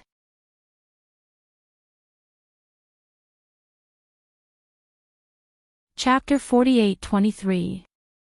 Master Wu pointed at Little Bean and asked Pudding, do you see it? Even your second son is more open-minded than you. Pudding, sometimes it's not good to be too stubborn. The only ones who will suffer will be you and the people around you. Fifth Grandpa hopes that you can be a Buddhist girl and be as calm as your mother. My mom isn't calm, especially when it comes to handsome Sue. If she finds out the truth, no, sis, don't tell Mom. She's been in pain for so long and has finally forgotten about it. Besides, didn't we agree to give her a surprise at the coming-of-age ceremony? Little Bean ran over and covered Pudding's mouth, afraid that Pudding would go crazy and tell Huamian about it again. Forget it, let's not talk about it. Fifth Grandpa, let's go, I'll take you in for tea. Then, Pudding and Little Bean held Master Wu's arm and brought the old man into the main hall. Although Su Yu had been forgotten by everyone remembered Master Wu and respected him. In Huamian's impression, Master Wu was an old man who liked to read fortunes and read feng shui. As for the rest, it was very vague. She couldn't remember when she met Master Wu. It was no wonder that Qin Guoguo couldn't find her mother. Huamian had indeed taken the time to sneak out. She went to pick up Rick and Cece, then took little Jean to GK's private custom-made shop. She took out the custom-made evening gown for little Jean, and the little girl was overjoyed. Auntie Mian, thank you. The dress is really beautiful. Jean was actually not young anymore. She was born in the same year as Qin Guoguo, only a few days apart. Therefore, Qin Guoguo was 14 years old this year, so was Jean. It was said that she played the violin very well, and her dream was to be a world-famous musician and hold a grand concert in Vienna. All these years, in order to help her realize her dream, Rick had indeed changed a lot. Almost all of his businesses had been cleared and became official. He opened a company in the United States and even worked exclusively with Qin Chu. The family of 3 had just returned from their vacation in Fiji. They did not go home but flew straight over. Other than Rick, Cece, and Jin's family, Huamian also saw an old friend. Niao Lingxian, because she had erased her memory of Su Yu, she couldn't remember much about Niao Lingxian. She only vaguely knew that she used to be a big star. Later on, she migrated to Canada, found a Chinese husband, and gave birth to 2 boys. Niao Lingxian didn't come back to attend the twins' coming-of-age ceremony. Instead, she came back to visit her family with Cece. Therefore, the 2 of them agreed to arrive at the domestic airport one after the other. Huamian would pick them up, so they arrived together. Huamian felt warmth in his heart as he watched Rick wipe the ice cream off the corner of his daughter's mouth with a handkerchief from time to time. Who would have thought that such a man would become a slave to his daughter? Rick, since you like kids so much, why don't you have another one with Cece? Huamian asked jokingly. Cece was a little shy after hearing this. She smiled at Rick. You tell me. Rick's face was still as cold as ever. This was comparable to Qin Chu's. He put away his white handkerchief gracefully and reached out to caress his daughter's hair. After a few seconds, he said gently, Cece's health hasn't been good ever since she gave birth to Jean. I don't want her to risk her life anymore. Our children's matters are up to fate. We're already content with having Jean.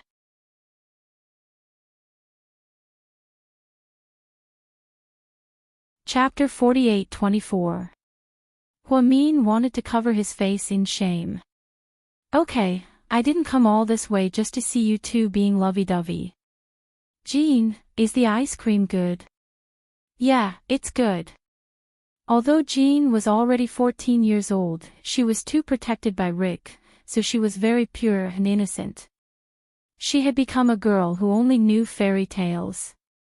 South Hill Manor, although the twins' coming-of-age ceremony was still a few days away, everyone arrived early. Even Ni Yang, who had been living abroad for a long time and hadn't returned to China for many years, came back with his wife this time. It was obvious how much importance everyone attached to the Qin family's joyous occasion. It was the first time in many years that everyone had gathered together. Huamin and Qin Chu took a long time to prepare. They also had the help of Bella, Jixin, Tang Chuan, and Qin Ning. When they were eating, the long table was at least 16 meters long. On the lawn in front of South Hill Manor, an extremely beautiful greenhouse was temporarily built. Huamin personally looked over the design and hired a famous Italian designer. The flowers and plants inside were all personally selected by Huamin. The amount of work and money spent was immeasurable. After everyone sat down, Huamin realized that 16 meters was not very long. Then, the Qin family's chef began to eat. Because he was afraid that the elders in the family would not be used to Western food, he did not prepare steak and foie gras. They were all famous 8 cuisines in the country. In front of each of them were 16 small plates, each of which contained a different delicacy. In the past few years, not many people had a second child. Wei Liao and Gao Ren originally planned to have a second child, but because they were too busy with work and did not have the energy, they gave up in the end. Tang Chuan and Qin Ning only had one child. It was a boy named Tang Tianjiao. He was 12 years old and was extremely naughty. He was the most mischievous one among the children. His personality was very similar to Tang Chuan's. Because of this, he had been beaten by his mother many times. Qin Chu's second uncle had already returned to China to enjoy his family's happiness. The headquarters in America was managed by a manager hired by Qin Chu. He would fly there once a month to handle official business. Shen Mingxi and Wei Ying also had a daughter named Shen Dani. She was born less than 3 years ago and was only 2 years old. She was the youngest child in the family. Jixin and Bella only had one child. Her name was Jing Honey, which was given to her by Huamin. She said that she had suffered a lot in her life and hoped that her niece would have a sweet and happy life in the future. Jing Mi Tang was already 8 years old. Like a big child, she was very sensible, but she was a little timid. She always followed her mother like a shadow. Today's atmosphere is really good. Brother-in-law, bring out all the good wine in your house. Don't be stingy. Tang Chuan was in high spirits and took the lead to kick up a fuss. In the next second, Qin Ning grabbed his ear tightly. What did you promise me yesterday? You have high blood sugar. Do you know that? Qin Ning glared at him fiercely. Honey, don't. There are so many people here. Give me some face. Give you face. Are you that kind of person? If I give you some face, I'm afraid you'll lose your sense of direction. We're in a good mood today. Let him drink. Wei Liao interceded for Tang Chuan, which was rare for him. Wei Liao, you don't know how much this guy can drink. He was drunk at a party of our Tang family and lost his composure. Hey, honey, please don't say it. Seeing that Qin Ning was about to tell him something embarrassing, Tang Chuan immediately stopped her. Qin Ning was famous for her ability to control Tang Chuan. He used to be the most unrestrained bastard. After marrying Qin Ning, he became a henpecked husband. While Qin Ning wasn't paying attention, Tang Chuan took out his cell phone and quickly sent a WeChat message under the table. This message was sent to Qin Guogua, who wasn't far away. He casually opened his cell phone and saw the message, "My dear nephew, please help your uncle."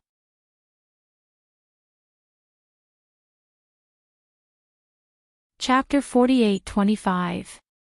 If there was anyone Qin Ning would listen to, it used to be the twins, but now it was Qin Guogua.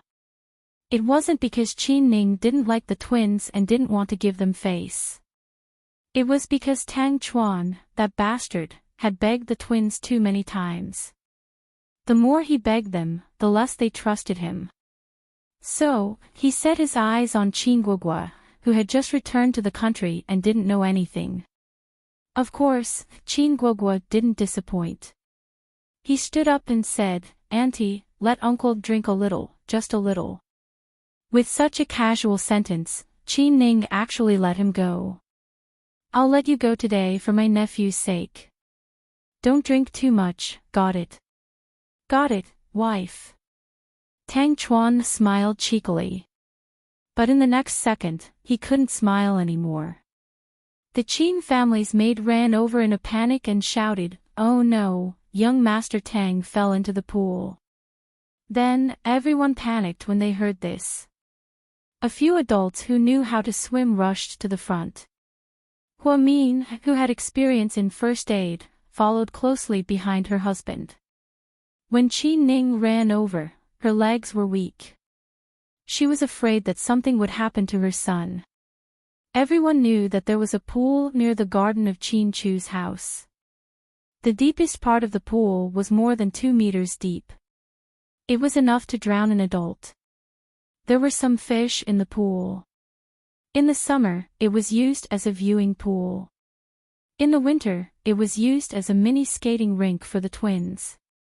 Everyone was busy eating. They just saw Tang Tianzhao wandering around the dining table. They didn't keep an eye on him for a while and something happened. Qin Chu, Rick, Wei Liao, and Tang Chuan all rushed over. They thought that the child had drowned, but when they reached the pool, they found that there were no splashes in the pool. "Where is he?" Qin Chu asked with a gloomy face. The maid was so scared that her face turned pale. "He fell in." "Did he sink?" When she said this, everyone was even more worried. Qin Chu and Tang Chuan were about to jump in, but at this moment, the water splashed and splashed. Something came out of the water. Tang Tianzhao was hugging a big koi fish as he grinned and said, "Eh? Dad, you happen to be on the shore. Quick, take a picture of me and post it on WeChat Moments. This is awesome." Everyone heaved a sigh of relief when they saw that the kid was safe and sound and had even floated up. It was really a false alarm. Tang Chuan also realized that his son knew how to swim. Although he was not very good at it, it was definitely not a problem for him to doggy paddle. "Don't take the photos for now. Come up first. Dad will give you a good kiss." Tang Chuan controlled his temper and waved at Tang Tianzhao. A few men at the side couldn't help but want to laugh. They had a tacit understanding. After all, he knew that this was a sign that Tang Chuan was going to beat his son. There's no need. We're all family, so there's no need to be so polite. That brat was still smiling mischievously. "Young Master Tang, come up, let's talk." Tang Chuan continued to coax. "Master Tang, I don't think we have anything to talk about. You should go back and drink. It's rare for mother to be so kind today. Little brat, do you believe that I won't break your legs?" Tang Chuan was furious and couldn't take it anymore. If it weren't for Wei Liao stopping him, he probably would have jumped down and dragged that brat out. Not only was Tang Tianzhao mischievous, but he was also very smart. "Men, go get that little brat up, and lock him in the warehouse," Qin Ning said. She was originally scared out of her wits, but when she saw that her son was fine and that it was just a prank, she was furious. "Uncle, save me." Tang Tianzhao looked at Qin Chu. "You do deserve to be beaten." Chin Chu's face was also gloomy. Auntie. You're the best to me. Seeing that Chin Chu didn't agree, the brat looked at Huamin, who was beside Qin Ning. His ability to find reinforcements had been perfected.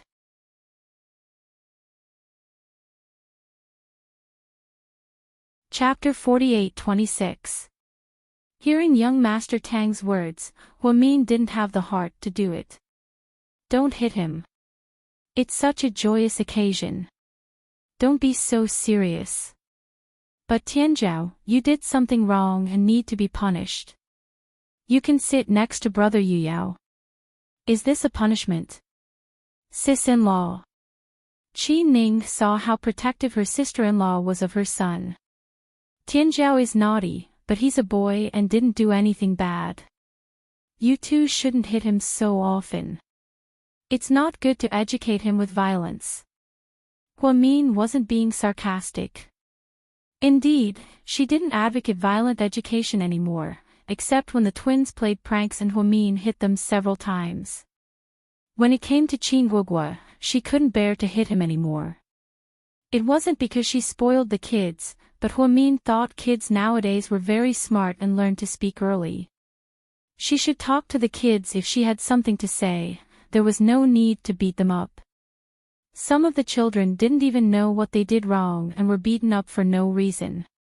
Psychological research also proved that children who grew up in a violent environment for a long time would have a violent and manic personality when they grew up. So, Huamin didn't want kids with that kind of personality in the family. However, Tang Tianzhao was indeed a little too mischievous.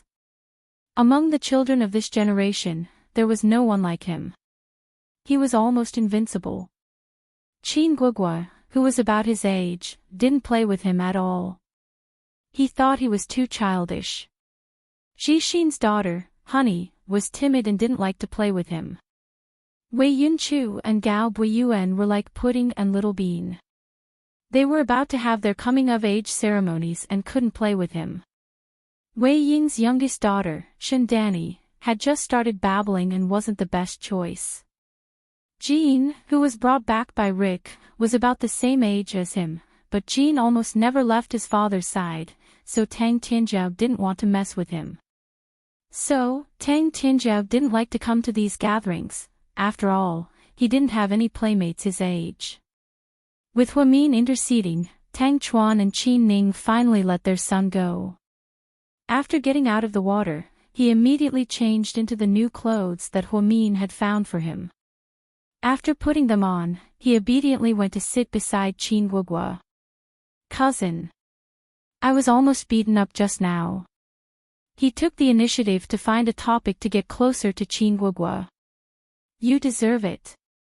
Qin Guogua only replied with one word, which almost angered him to death.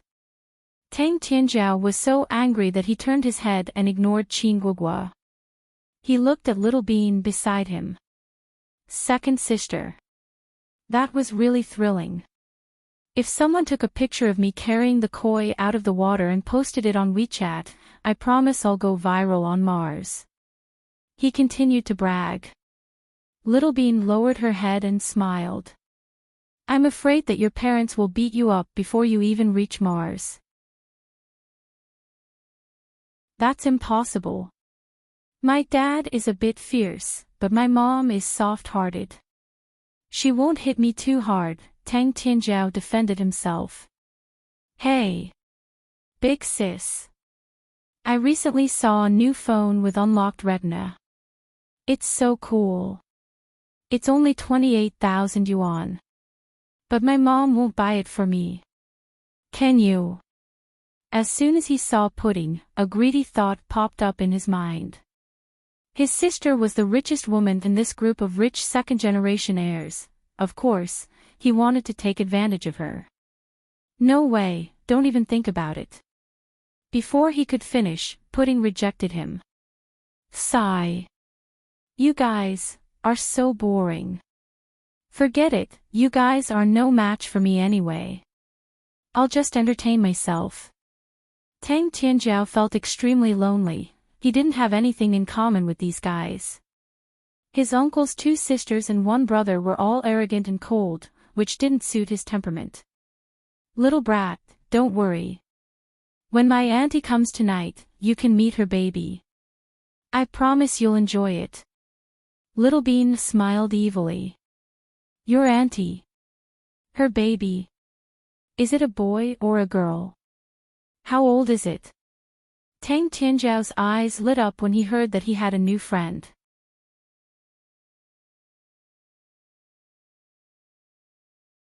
Chapter 48-27. It's a secret. Little Bean started to act mysterious, which piqued young Master Tang's curiosity even more. Everyone had a good meal. Huamin met her old friends who she had known for many years. It was as if she had become decades younger and returned to the past. After experiencing the hardships of time, she had become calmer and more indifferent. Her relationship with Qin Chu was also the same. Qin Chu's attitude towards Huamin was still the same as when they first got married. He was so careful to protect, take care of, and love her. Sometimes, Huamin thought that she had all the best things in the world. But why did she feel like there was something she couldn't let go of? No matter how hard she tried, she couldn't remember. After dinner, everyone took a walk in the garden. They chatted in 2s and 3s, and the children played games.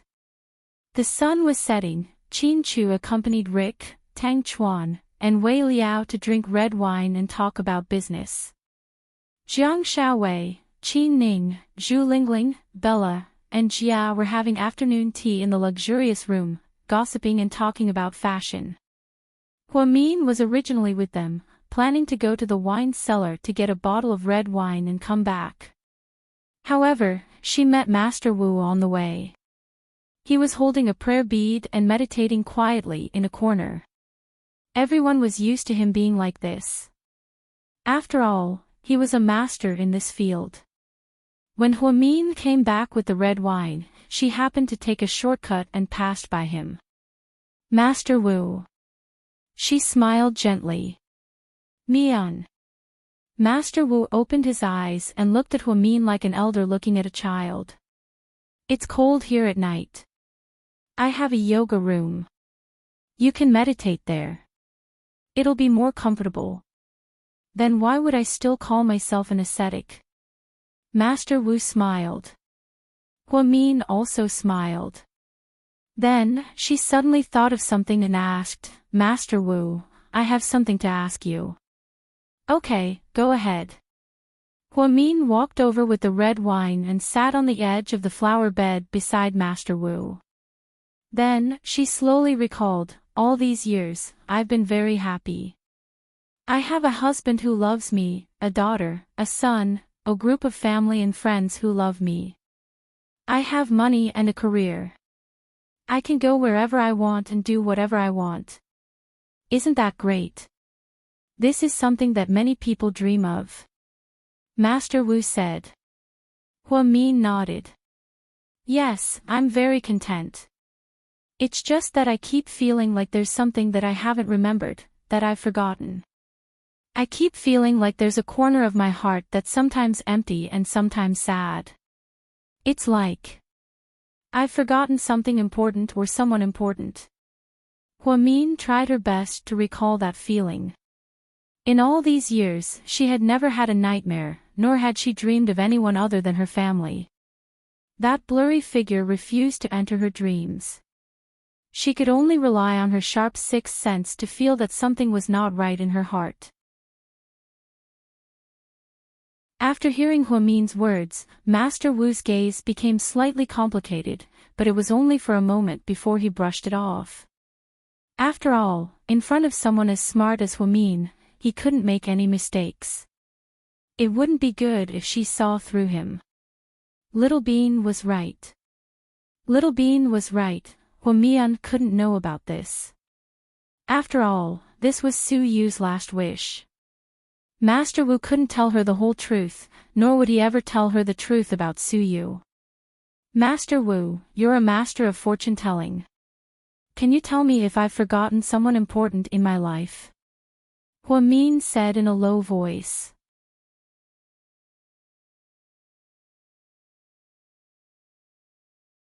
Chapter 48-28.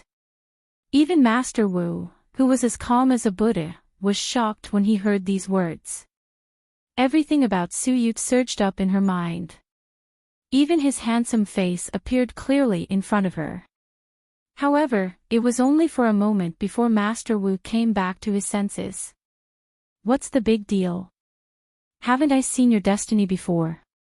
You were born with wealth and fortune. You were ordinary in your early years, bumpy in your middle years, and rich in your later years. That's all right. I'm not talking about my destiny. I just feel like something is missing in my life. I can't put my finger on it.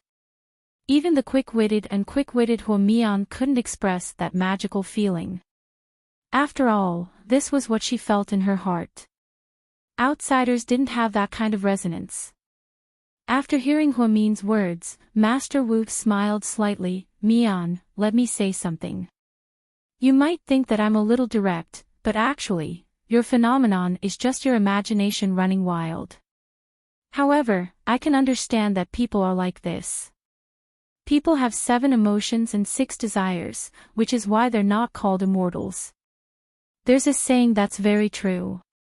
What you get is often not cherished, and what you can't get is always on your mind. Your life right now is too perfect, so you always want to find something to regret. This isn't a good thing. I suggest you calm your heart down and slowly walk down the path of time. You're right, Master Wu.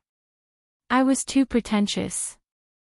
I shouldn't have let my imagination run wild. Hua Min blamed herself and felt that she was thinking too much. After hearing Master Wu's words, she came to a realization. Perhaps she was thinking too much. Let me tell you a way. If you continue to let your imagination run wild in the future, calm down and copy the Buddhist scriptures to calm your heart, Master Wu suggested. Hua Min nodded. Okay, I'll do as you say. Then, continue meditating. I won't disturb you anymore. The guest room for the night has been arranged, so you can stay there in peace. It's rare for you to come back. I don't know when I'll see you again. Okay. Master Wu smiled and closed his eyes to continue meditating. At night, they sat around the top of the mountain. Hua Min arranged a bonfire, and everyone had a good time around it. The elders didn't come because of their physical inconvenience. But without the elders, everyone was able to let go. The children ran around freely as if they were in a grassland. Even the shy Honey and Jean blended in with them. Qin Guogua had a toothpick in his mouth. He was obviously bored. She wanted to go back, but she didn't want to disturb everyone, so she got up and sat beside Pudding. Sis, what? Pudding tilted her head. I saw Wei Yunchu on the streets of Berlin last month, he said. Pudding's expression changed rapidly, but she suppressed it. Obviously, she didn't want anyone to see any changes in her emotions. Oh, isn't that normal? His classes are so relaxed, so of course he's wandering around. Thinking about how Wei Yunchu had to bring Tian, that bitch, wherever he went, Pudding felt inexplicably stifled. Qin Guogua seemed to know what his sister was upset about, so he added, he came with his tutor. I think he came to finish a project. Oh. Pudding pretended to be indifferent. He came to school to see me. I treated him to a beer, and we chatted for a while. Oh. Pudding's reaction was still indifferent. He said, he missed you a lot. Qin Guogua's words finally made Pudding lose her composure.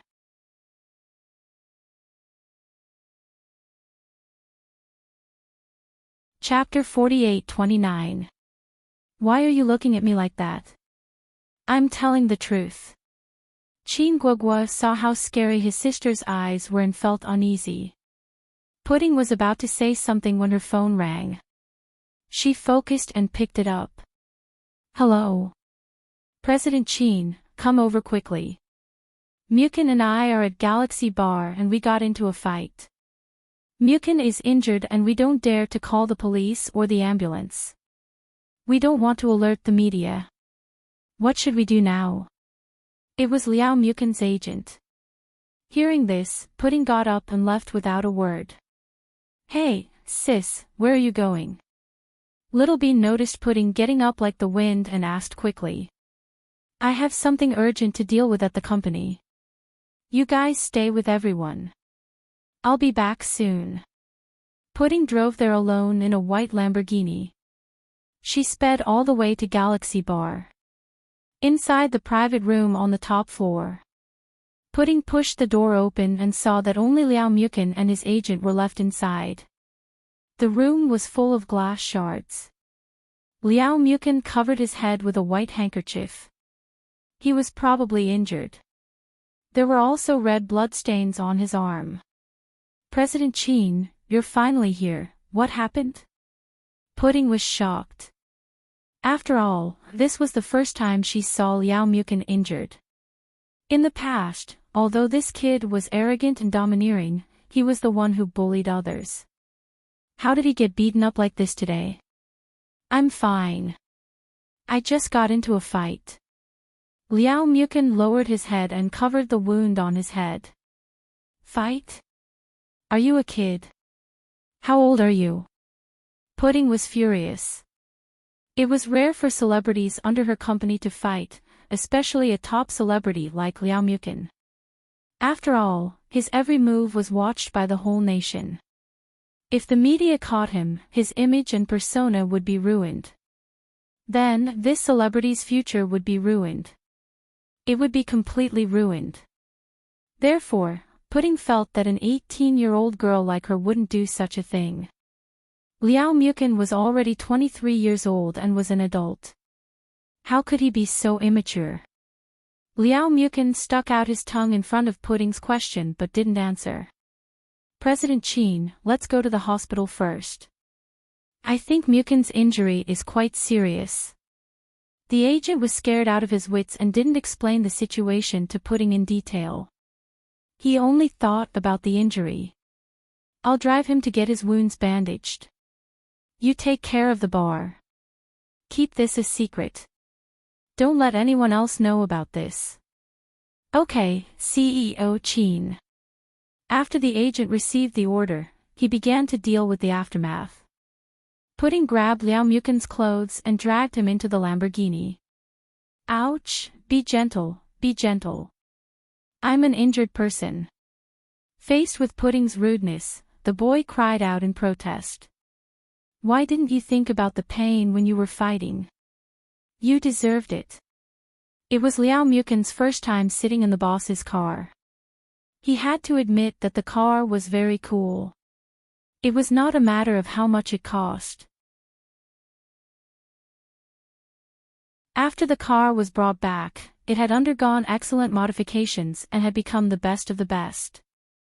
Boss, is this car for sale? I want to buy it, shut up. Pudding glared at him and drove to South Side without another word. Since her mother was the director of South Side, Pudding had the green light all the way to South Side.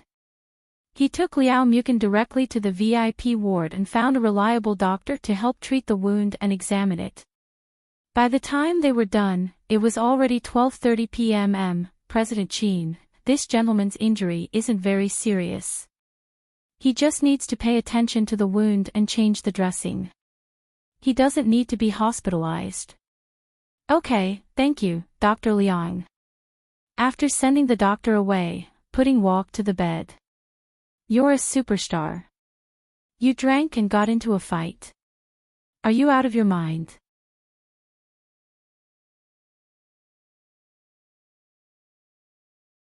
Chapter 48:30. You can't blame me. After all, I'm young and reckless, shut up. Pudding was also very angry at his cynical attitude. Liao Mukin licked his lips and looked at the 18-year-old girl with a strong aura. She was one of the most talked about presidents in China. First of all, she was only 18 years old and managed GK Entertainment on her own. Second of all, her venture capital company made a lot of money every day, and the media used to describe Pudding as such. Her family wouldn't be able to spend all of their money in their next life, therefore, whoever married Pudding in the future would be marrying a gold mine. The most eye-catching thing wasn't her wealth, but her looks, which inherited her father's perfect genes.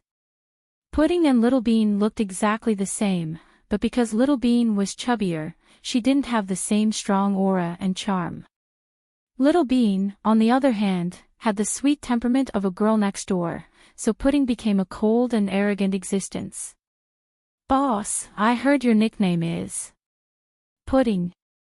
Liao Mukin suddenly asked.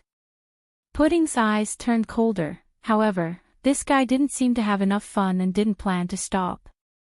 Instead, he continued to ask, "Then from now on, I'll call you boss in the company. In private, can I call you Pudding?" Pudding grabbed the pillow on the hospital bed and threw it at him. "Wow. You're so violent. As the boss, shouldn't you love your employees the most? Especially an employee like me, who makes money for the company. You're so narcissistic. Don't think that just because you're popular and have a lot of fans. You have a 5-year contract with our company. Believe it or not, I can immediately freeze you and cut off your acting career. A businessman wouldn't do that. That would make you lose a lot of money." Liao Mukin chuckled. "Money? Do you think my family is short of money?" Pudding raised her eyebrows. Liao Mukin smiled and said, "Of course I know your family runs a mine and has money. So, boss, I heard that you don't have a boyfriend. How about I marry into your family? I promise to be an obedient boyfriend, filial to my in-laws, and love my sister-in-law and brother-in-law. Come on." Seeing his playful look, Pudding was too lazy to continue talking nonsense with him. She looked down at her watch and saw that it was getting late. "You can stay at the hospital tonight. I'll have someone pick you up tomorrow. There's a new movie premiere tomorrow afternoon. Remember to go." "You're leaving?" Liao Mukin, seeing her leave, he was reluctant to leave. "Do you have something else?" Pudding looked at him. "I'm so lonely in the hospital." "Why don't boss, you stay with me for a while and wait for me to fall asleep before you leave?" He smiled brightly. "I gave you face. Why don't you go to heaven?" Little Bean rolled her eyes. "Ha, I knew you'd say that. Okay, I won't tease you anymore. Drive safe. You drove too fast. My organs were all displaced on the way here. You're a girl, why did you drive so fast? You're not even a drag racer, shut up and stop nagging." Yes, Liao Mukin was the most talkative boy she had ever met. He was simply a replica of Tang Sanzang. Boss, I have one last question." Seeing Pudding pick up her bag and turn around, Liao Mukin straightened up. "Speak." Pudding was getting impatient.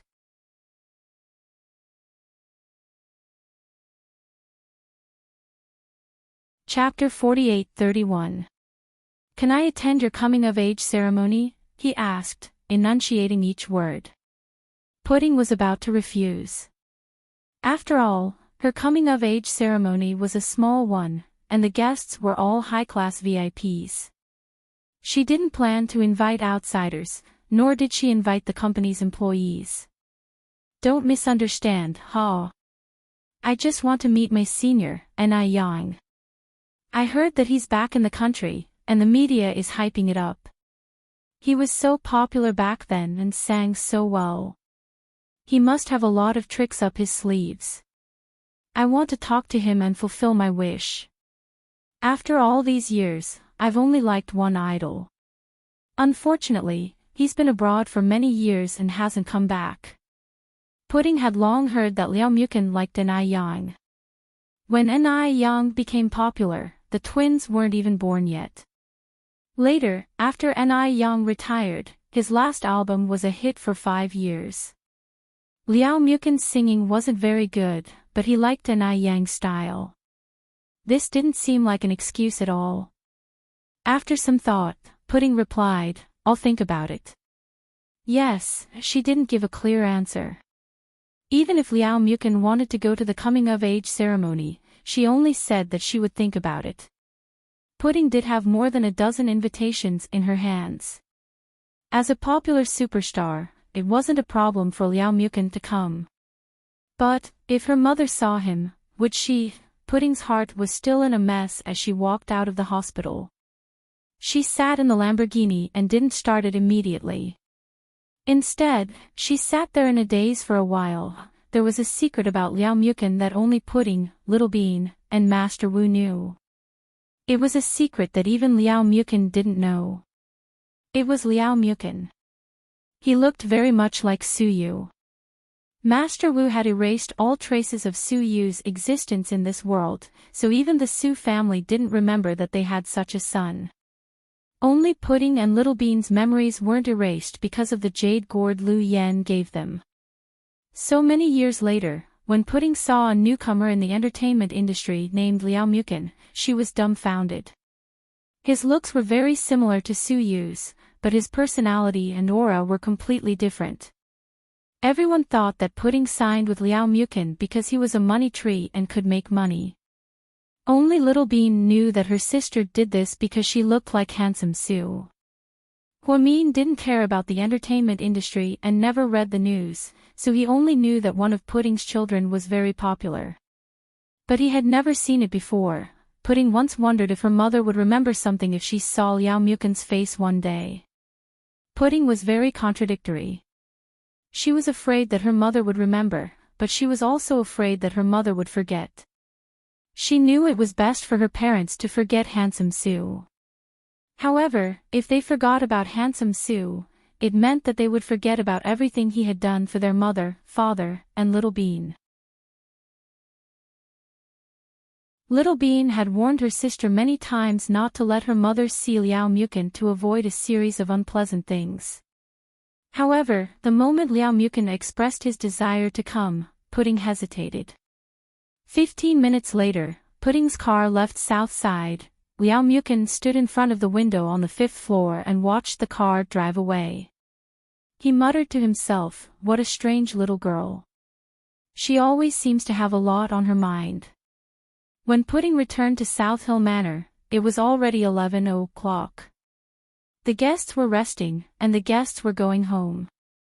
The two elders of the Su family and the Qin family had also gone to bed early. Pudding thought that everyone was asleep, but to her surprise, she saw an extremely warm scene when she entered.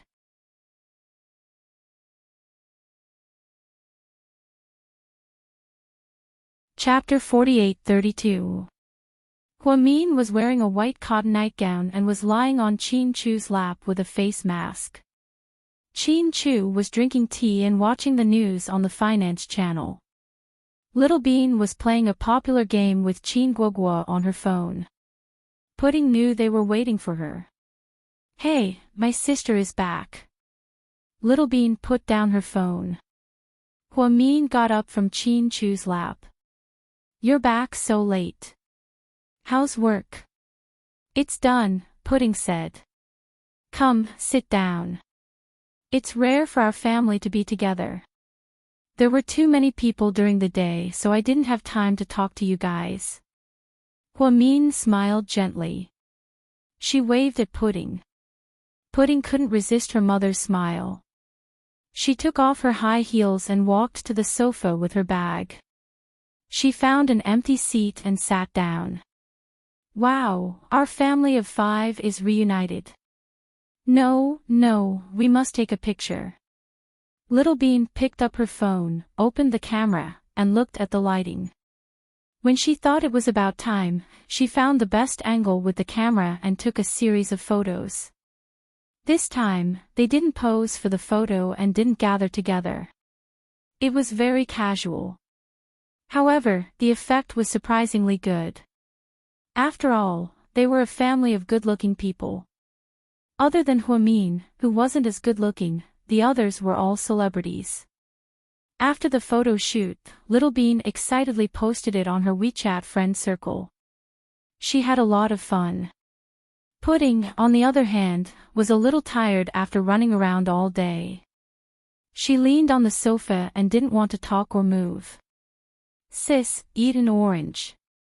It's very sweet." Guagua handed the orange that he had peeled for a long time to Pudding. "You've become a lot more mature after 2 years abroad." Pudding looked at her brother with a doting expression. "Nonsense, I've always been a good boy, okay?" Guagua wasn't convinced. "Honey, do you have any questions? Since everyone's here, can you start?" Huamin turned to Chu and acted like a spoiled child. Chu asked Little Bean directly, "Can you lose some weight? Look at you and your sister, you don't look like twins anymore. You should lose some weight and eat less snacks." "Dad, you think I'm fat?" Little Bean asked in disbelief. Huamin laughed and fell on Guagua's shoulder. "Ha ha ha. Look at you. Even your taciturn dad can't stand it anymore. We're talking about you, but you won't listen." Huamin laughed until tears rolled down his cheeks. "Mom, you should tell Dad about Little Bean's diet at Southside," Pudding added. "Qin Zhao Zhao, how dare you betray me? I'll kill you." Little Bean pointed at Pudding and yelled at her sister. Little Bean goes to the hospital cafeteria every afternoon. Before Huamin could finish, Huamin interrupted him. Little Bean dashed over and covered her mother's mouth. "Dean Hua, please don't say it. Please let me off, sis, aren't you afraid that Big Brother Buyuan will dump you?" Qin Guagua added.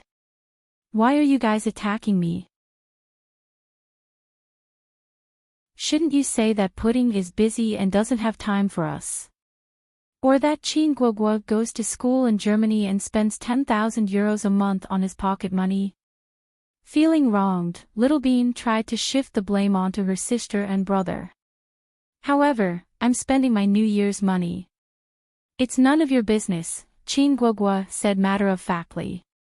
"I don't spend much time with you guys because I'm helping Dad with his work. I'm sacrificing myself for Dad," Pudding explained. "So, you guys are all noble, but I'm the unlucky one." Little Bean rolled her eyes in anger. "Dad, it's unfair for you to treat me like this. Do you know that?" Finally, Little Bean pointed at the first person who attacked her tonight.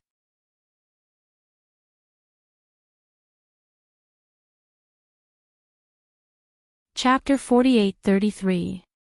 Qin Chu still looked at Little Bean tenderly. "Dad is doing this for your own good. Dad is biased. He likes big sister and little brother, but he doesn't like me." Little Bean rolled her eyes and began to nitpick. Huamin couldn't stand it anymore and spoke up for Qin Chu.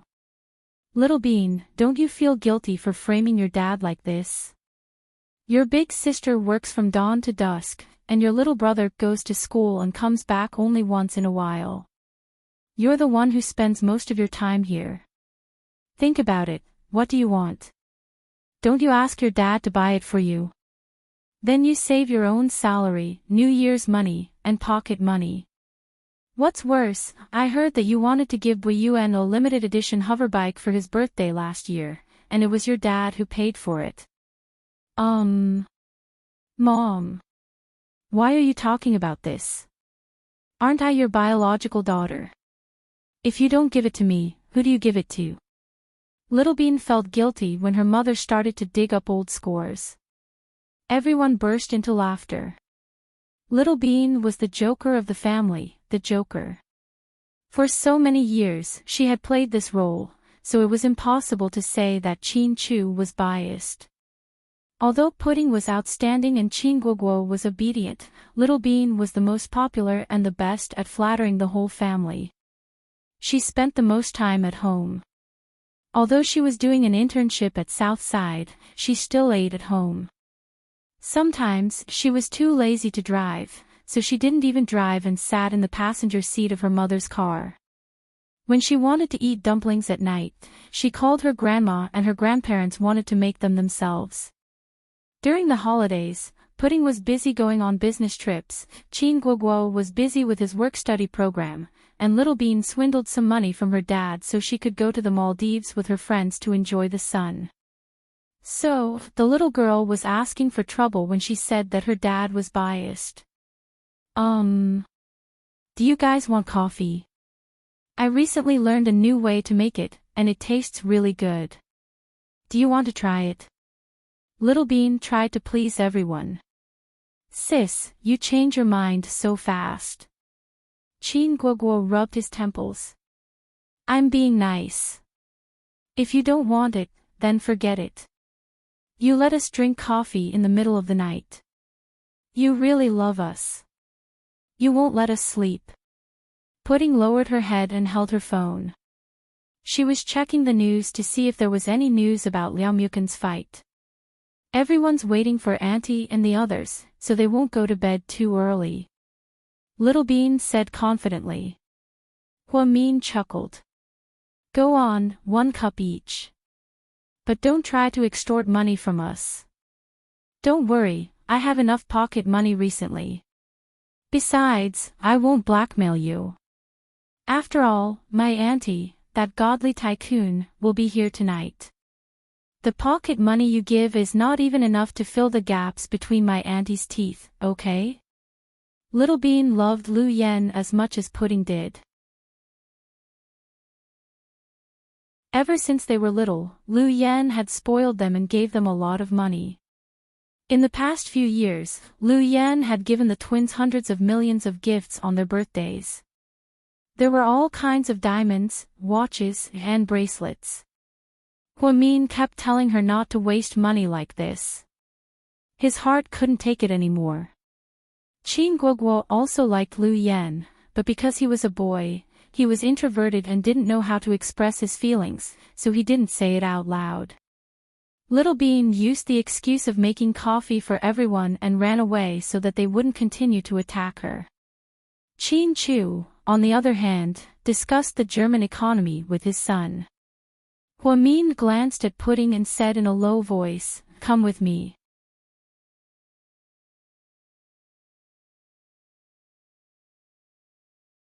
Chapter 48-34. Pudding got up and followed her mother upstairs.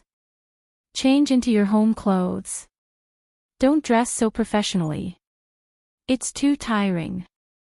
Hua Min took Pudding into her bedroom and found a set of cute, emerald green home clothes for her in her closet. Pudding obediently changed out of her mermaid dress and into her home clothes. Hua Min carefully picked up Pudding's clothes. I'll take them to the laundry room first. I'll dry them tomorrow and put them in your closet. Thank you, Mom. Don't mention it.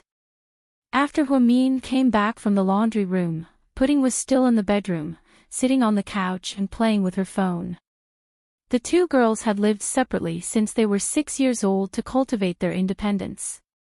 South Hill Manor had prepared separate rooms for them back then. The room they used to live in became Chin Guoguo's room. When Hua Min came back, he sat down beside his daughter. Have you been tired from work recently? I'm fine. Pudding put away her phone and looked at her mother. If you're under a lot of pressure, you can tell your dad to give out some of your work. Your aunt, your uncle, and your Uncle Yang can all do it. Hua Min had always known that his eldest daughter was a workaholic and very career-oriented. He was afraid that she would be too tired. After all, she was still young. It's okay, Mom. I can take it, Pudding said casually. She didn't show any emotions on her face. It was hard to see emotions on her face. In this aspect, she was stronger than her parents. Even if her heart was in turmoil, she still looked calm on the surface. Hua Min sometimes felt that Pudding was very much like him when he was young. But he didn't want her to be too much like him. After all, his stubbornness could be quite hurtful sometimes. After a pause, Min lowered his head and didn't ask any more questions. Mom, what do you want to say? Just say it. Pudding could tell that her mother had something to say. Even if she didn't say it, she knew. Today, your Auntie Xiaowei came and talked to me in private. She said that she doesn't know what happened between you and Yunchu back then. He hasn't come back for years. You know, during the spring festival, your Auntie Xiaowei and her family always go to the States to visit Yunchu and spend the spring festival with him. Actually, we elders shouldn't ask about the things between you two. But, Pudding, your Auntie Xiaowei and your Uncle Wei are very, very good friends of mine. Even if you and Yunchu don't like each other, it's good to be friends. As expected, Pudding knew that something that even her mother was hesitant to say was not a good thing. Very few people dared to mention Wei Yunchu in front of Pudding. When Wei Yunchu went abroad, Pudding woke up with a fever and Qin Chu forbade anyone from talking about it. Now that a few years had passed, everything seemed so peaceful. Today, Xiaowei came with red eyes and said that she hoped that Pudding and Yunchu could resolve the misunderstanding. Even if they didn't like each other and didn't want to be lovers, they could still be friends. Wei Yunchu was sure that there was a barrier in his heart. Otherwise, he wouldn't have stayed away for so many years. Bui Yuan occasionally contacted Wei Yunchu and called him. Pudding vaguely heard from Little Bean that Wei Yunchu had changed a lot. He didn't like to talk and express himself more than before. Pudding was sad to hear it, but she didn't know what to do. Now that her mother brought it up again, she naturally had mixed feelings. Mom. Wei Yunchu and I. It's not what you think. We didn't become enemies. Maybe we're just not suitable for each other. If he comes back now, I'll treat him like a normal friend. Don't worry, I won't disrespect Auntie Xiaowei. Are you and Yunchu together because of Tian Tian? Min couldn't help but ask.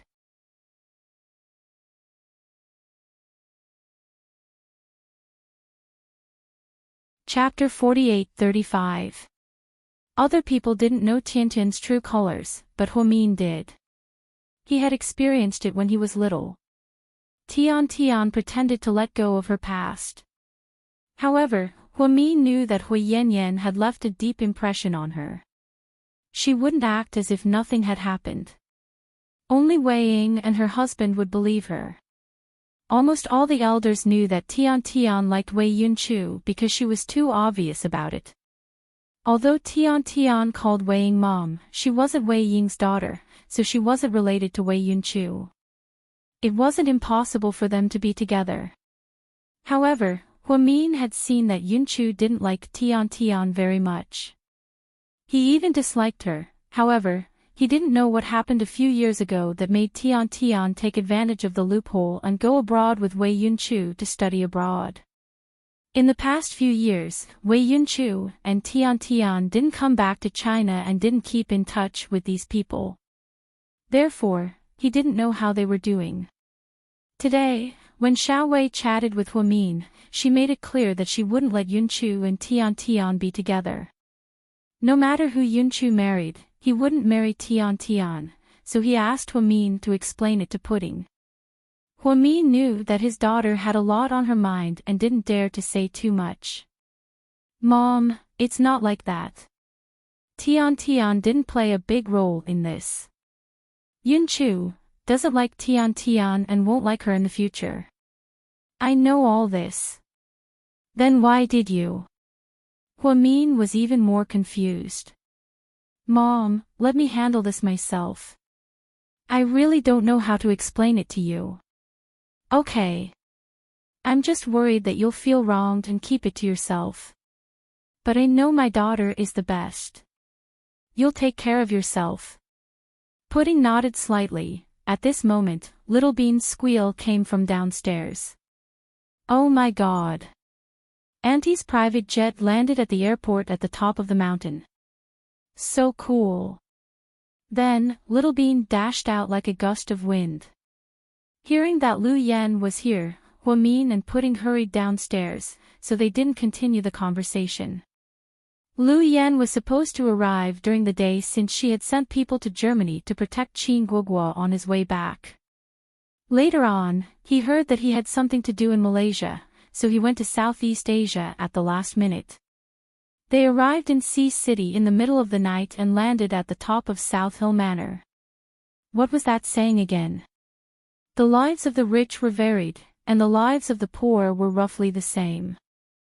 Lu Yan was one of those super rich people who could do different things every day for 365 days.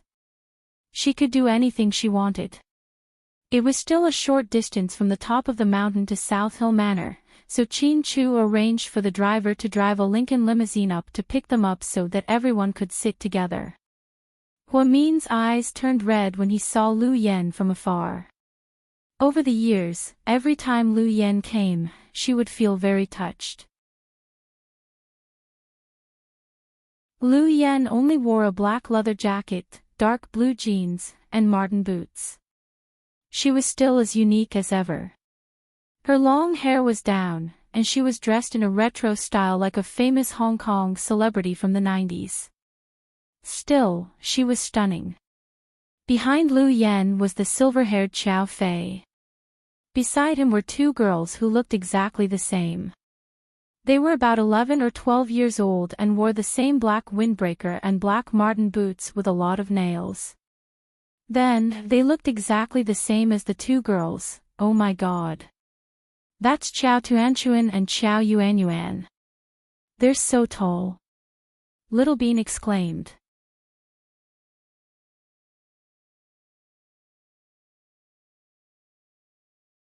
Chapter 48-36. When Lu Yan and her family arrived at South Hill Manor, it was already 11:30 p.m. Other than Lu Yan and her family, they also brought a few bodyguards with them.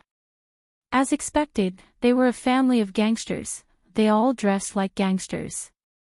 Huamin had seen the Qiao twins many times, but he had only seen Little Bean and Pudding a few times. So, when he saw that the two sisters were already 12 years old and were so tall, he was excited and surprised. When Lu Yan came out of the nightmare, she went crazy looking for Xiao Fei. Xiao Fei was kidnapped by Qiao Nan and the rebels in the Golden Triangle and was kept under house arrest in the Golden Triangle for more than 3 months. Later, Xiao Fei escaped by himself and Lu Yan regained him. Scared out of her wits, she married Xiao Fei immediately. But because she was still young, she didn't have children immediately. After 2 years of marriage, she got drunk at her wedding anniversary and got pregnant unexpectedly. After Professor Lu and Huamin persuaded her, Lu Yan decided to be a mother and have children. No one expected that she would be able to give birth to 2 daughters at once, just like her sister. Xiao Fei was overjoyed. He immediately turned into a slave to his daughters and was no longer as cold as before. Her sister's 2 daughters were named Qin Zhao Zhao and Qin Mumu, which meant that they would accompany each other day and night. Against everyone's objections, Lu Yan named her 2 daughters Qiao Tuanchuan and Qiao Yuanyuan, which meant reunion. Lu Yan's arrival excited Huamin and his family. Xiao Fei and Qin Chu were good friends. When they came back, they went to the study to drink tea and chat. Lu Yan gave Huamin a bear hug and almost pressed her sister to the ground. The sisters were very affectionate when they met. Huamin prepared supper, cakes, and fruits for his 2 nieces. Pudding and Little Bean also ate with them. The dining room downstairs was also very lively. Has Dad contacted you recently? Huamin asked Lu Yan. No, I don't know where the old man is. But don't worry, he'll definitely come on Pudding and Little Bean's coming-of-age ceremony. Lu Yan knew her dad well and knew he wouldn't miss such a big event. Qin Guoguo stood behind Huamin, tall and handsome. Lu Yan liked her nephew very much, and her face was full of love. Yao, why don't you eat something? Lu Yan pointed at the table. I want to maintain my figure and not follow in my second sister's footsteps. Qin Guogua said righteously. Lu Yan burst out laughing. Little Bean glared at her brother angrily. Shut up, you little brat. Do you want to die by slandering me everywhere? Before Qin Guogua could say anything, Chao Tuanchuan said, Sister Little Bean, you're a bit overweight. You can't keep getting fatter. No boy likes fat people. Fat people don't have spring. Little Bean, at this moment, Chao Yuanyuan, who had been silent the whole time, added in a serious tone, That's right, Sister Little Bean. Soon, you'll know that no one knows if your lipstick is Chanel or Dior, Saint Laurent or Givenchy. No one can tell if your belt is DG or LV, if you have money or cards in your wallet, or if your watch is Vacheron Constantin or Cartier. However, your face is big and small, your legs are thick and thin, and your butt is round or flat. Everyone can see it clearly from 3 meters away. Little Bean, me. Chao Yuanyuan's words pushed the atmosphere to the climax. Even Pudding, who was always cold and arrogant, burst out laughing. Little Bean was the only one left in the room. Don't be like this. You two bully me as soon as you come. It's not fair. Little Bean felt wronged.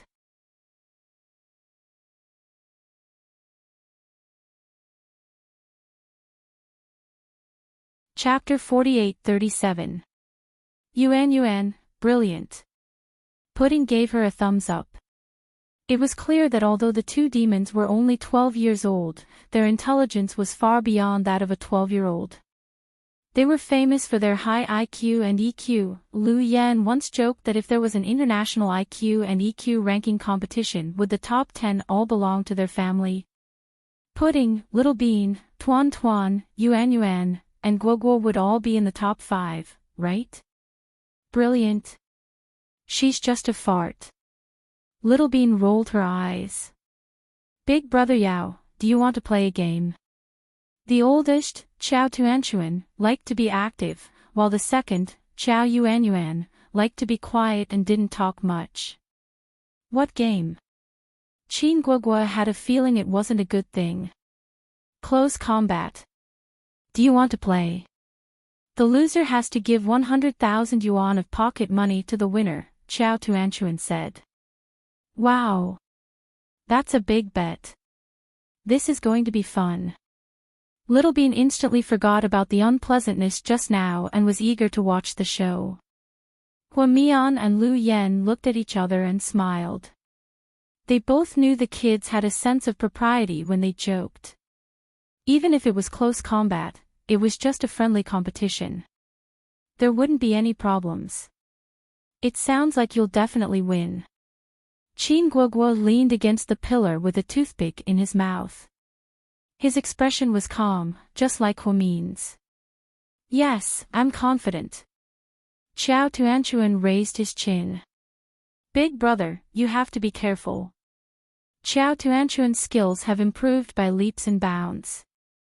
I've already lost 800,000 yuan. Chao Yuanyuan reminded him kindly. 800,000 yuan. You've lost 8 times. You've never won. Little Bean looked at Chao Yuanyuan. No, but we tied once when my sneak attack succeeded, Chao Yuanyuan said. Ugh. That's not optimistic. Little brother. You have to think carefully, If you lose 100,000 yuan, you might as well buy me a Black Swan limited edition black diamond cake to eat. I can still accept your kindness. If you fight with Tuan and lose, not only will you get beaten up, you will also lose 100,000 yuan. The gains do not make up for the losses. Little Bean gloated. However, Pudding glanced at her little brother and said, Little brother, you and Tuan fight. If you lose, I'll pay for you. Fuck. Why are you so nice to him? You're biased towards Qin Zhao. Little Bean reached out to scold Pudding. Because I know my little brother won't lose. Pudding was full of confidence in her little brother. Whoa, the atmosphere is so tense. I really want to watch the competition. Lu Yan watched the kids bicker with each other, and her interest was piqued. Xiao Tuanchuan's moves were a combination of Xiao Fei's and Lu Yan's moves. Xiao Yuanyuan didn't like to learn combat. If it wasn't for her mother saying that she had to protect herself and was afraid of being kidnapped, she really didn't want to learn at all. Thank you for your help, big sister. But I also feel that I might not necessarily lose. Qin Guogua stretched lazily. Logically speaking, he hated sparring with others the most. In Germany, there were a few black people who kept provoking him in school, but he didn't do anything because he hated trouble the most. The real reason why he agreed to spar with Xiao Tuanchuan wasn't because of the 100,000 yuan bet. It was because he knew that Xiao Tuanchuan was very strong and had powerful moves, so he really wanted to spar with him to test the waters. He was interested in sparring with the strong.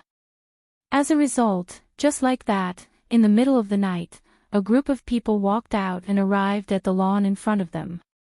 Qin Chu and Xiao Fei heard the news in the study on the second floor and walked to the floor-to-ceiling window to watch the battle. Xiao Tuanchuan took off his windbreaker and threw it to the side. Every move was clean and neat.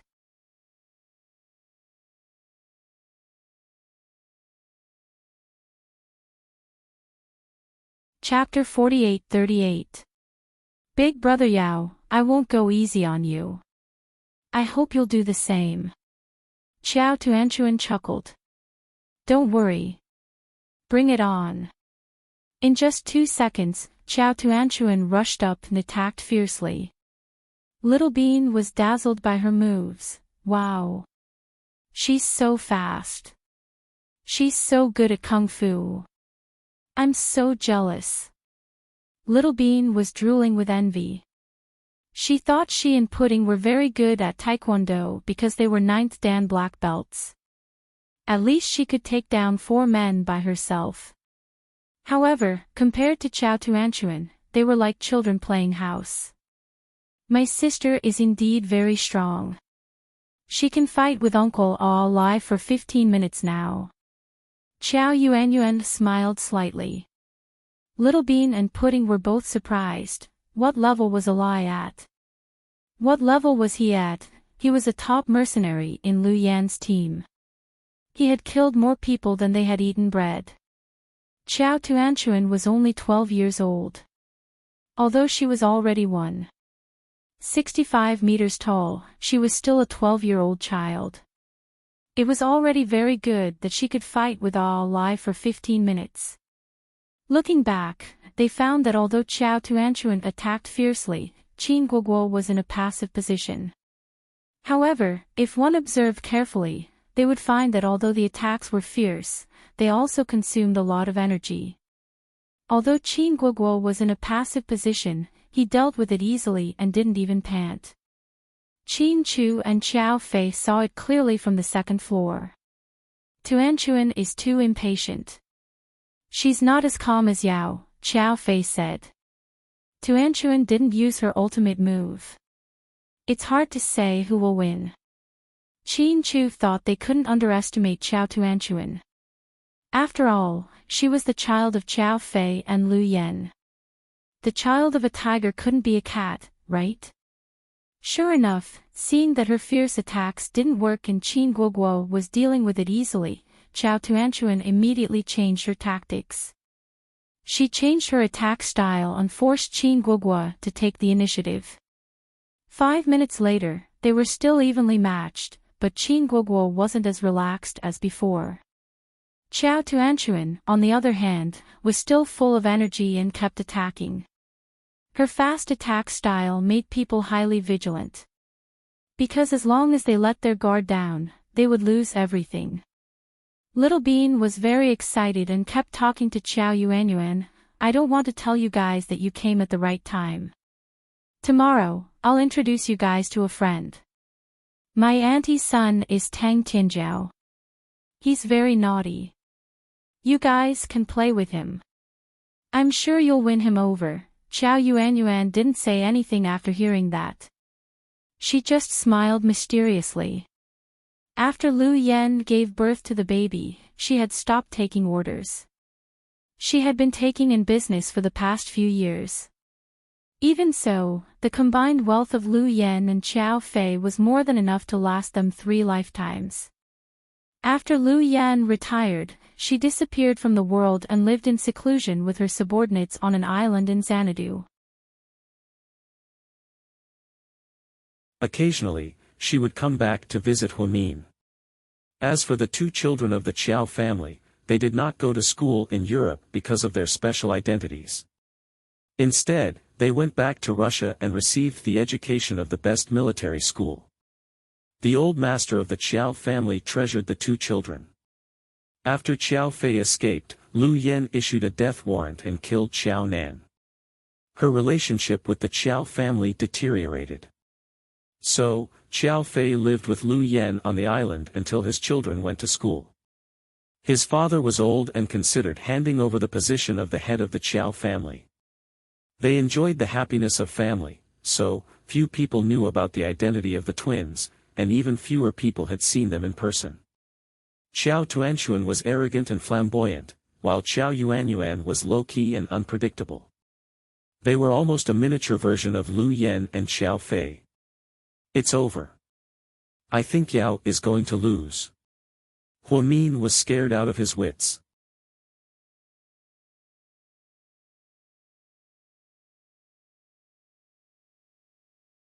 Chapter 48-39.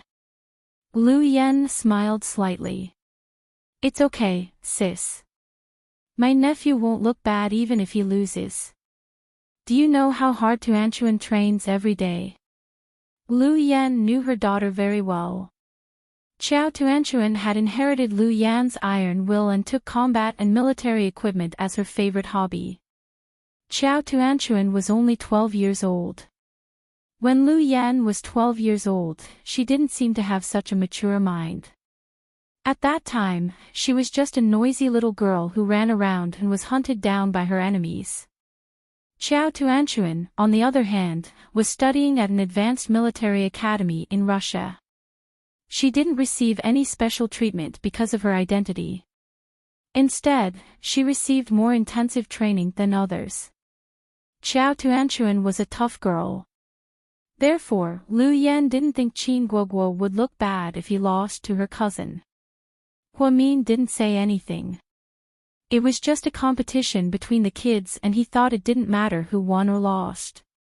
However, just as Qin Guoguo was about to lose, she suddenly changed her moves.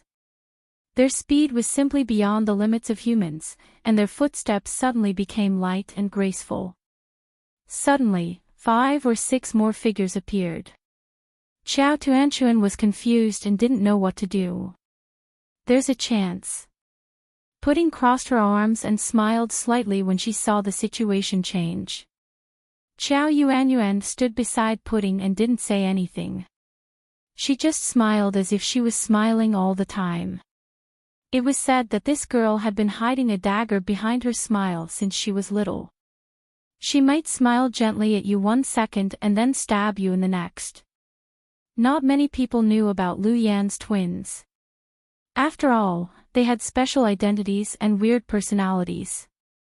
If Huamin and Qin Chu's twins were little demons, then Lu Yan and Qiao Fei's twins were little monsters.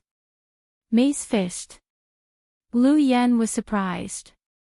Chinese martial arts were extensive and profound. Although it had been lost for a long time, it didn't mean it was extinct. Wing Chun, Yi Wen, Xiaoyao Fan, Mace Fist, Mantis Kick, and Drunken Fist were still circulating in the martial arts circles.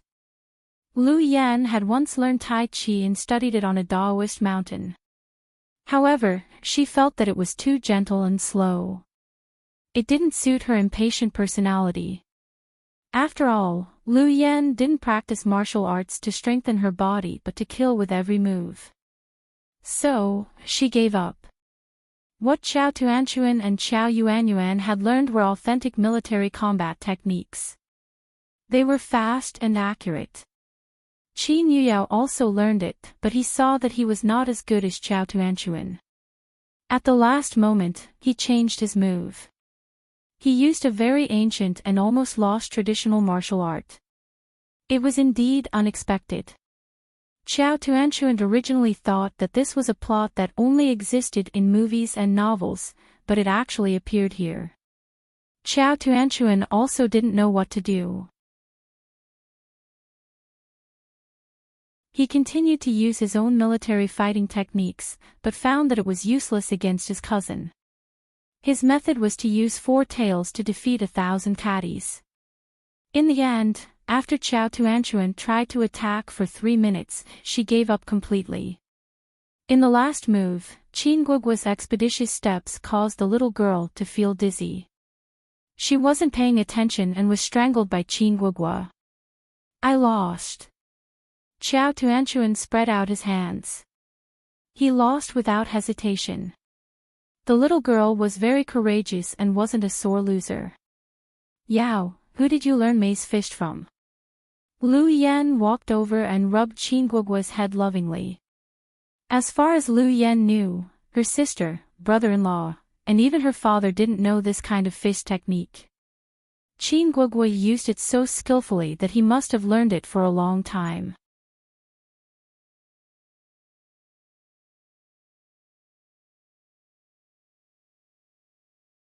Chapter 4840. Qin Yuyao lowered his head shyly. 5th Grandpa taught me. Master Wu. Lu Yan was stunned, and so was Huamin. Qin Guoguo explained, 5th Grandpa said that he would teach me a set of boxing techniques to strengthen my body. I didn't think much of it, I thought it was something like the 5 animal frolics. After learning it, I realized that this boxing technique was actually very powerful, but I've never shown it before. If Tuanchuan's attack wasn't so powerful today and I couldn't handle it, I might not have used it.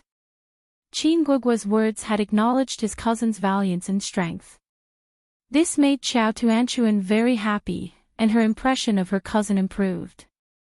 Master Wu is really an expert. It seems like I'll have to learn from him later. Hearing that Master Wu still had so many tricks up his sleeve, Lu Yan immediately had an idea. Huamian hurriedly stopped him. Stop it. You're already retired, why are you still learning those things? With your current strength, no one is a match for you. Stop being so smug and enjoy life. Don't do things like playing with knives and guns. I know, sis. Lu Yan said coquettishly. The person she liked the most in the world was probably her sister. She liked her even more than her father. Huamin was mature and acted like an older sister. Whether it was his biological sister, Lu Yan, or his biological brother, Jixin, who was not related by blood, it was the same. Until now, Huamin hadn't told Jixin and Yang Meirong the truth. She felt that it was a white lie. After all, it didn't matter if they were related by blood or not, because she already treated them as her real family. As soon as Lu Yan got off the plane, Chao Tuanchuan gave her cousin a show of strength, which shocked everyone. Fortunately, Qin Guoguo wasn't someone to be trifled with. He was able to withstand it and counterattacked beautifully. 12:30 p.m. in the winery of South Hill Manor, Lu Yan's family and Huamin's family had a small gathering in the spacious basement of the winery. In order not to disturb everyone who was sleeping soundly, the two families drank red wine and chatted. Qin Chu rarely cooked and prepared a sumptuous meal of steak and pasta for everyone. The red wine in the winery was even more casually drunk. Chao Tuanchuan and Chao Yuanyuan also very impolitely picked 2 bottles, the price was not cheap. Pudding seemed to have something on her mind the whole night and didn't really let go. Even when she talked and laughed, there was a hint of something on her mind. While everyone was eating happily, Chao Tuanchuan walked over and put his arm around Pudding's shoulder. Sister Pudding, do you have something on your mind? What do you think? Pudding knew that this girl was very smart and wasn't as easy to fool as Little Bean. If I ask this, I must have noticed something. Tell me, why? Wei Yin-chu. Liao Mukin. Xiao Tuanchuan's words were heavy. Pudding licked her lips. You're well informed. Of course. When we were at the military academy, our first class was intelligence gathering. We had to gather information that was useful to us. When I was free, I would pay attention to the domestic news and see some reports. So, after I found out that you took over GK Entertainment, I took extra care of Liao Mukin. Xiao Tuanchuan's voice wasn't loud, but she knew that Pudding didn't want others to know about this. In fact, Xiao Tuanchuan wasn't only interested in Pudding's private life. Sometimes, she even helped Little Bean track Gao Buiyuan's whereabouts in Jing City. With her hacking skills, she could directly hack into Gao Buiyuan's school network and monitor who he was in contact with in school and whether he had fallen in love with other girls. Of course, she didn't do this kind of boring stuff often. She only did it occasionally for fun. She even knew Qin Guoguo's situation in Germany like the back of her hand. Lu Yan once said that Xiao Tuanchuan would take over her mother's business and manage the legitimate business and mercenary group. Qiao Yuanyuan would take over the Qiao family business after Qiao Fei's father retired. The two sisters had a clear division of labor. You're tuning into the LoveLore Library YouTube channel. We're so grateful for your support, and don't forget to subscribe to join us on this incredible journey through captivating stories. Your generosity through donations truly makes a world of difference, as it's the primary source of revenue that allows me to expand and enhance this channel for you. Thank you from the bottom of my heart for being a part of this adventure.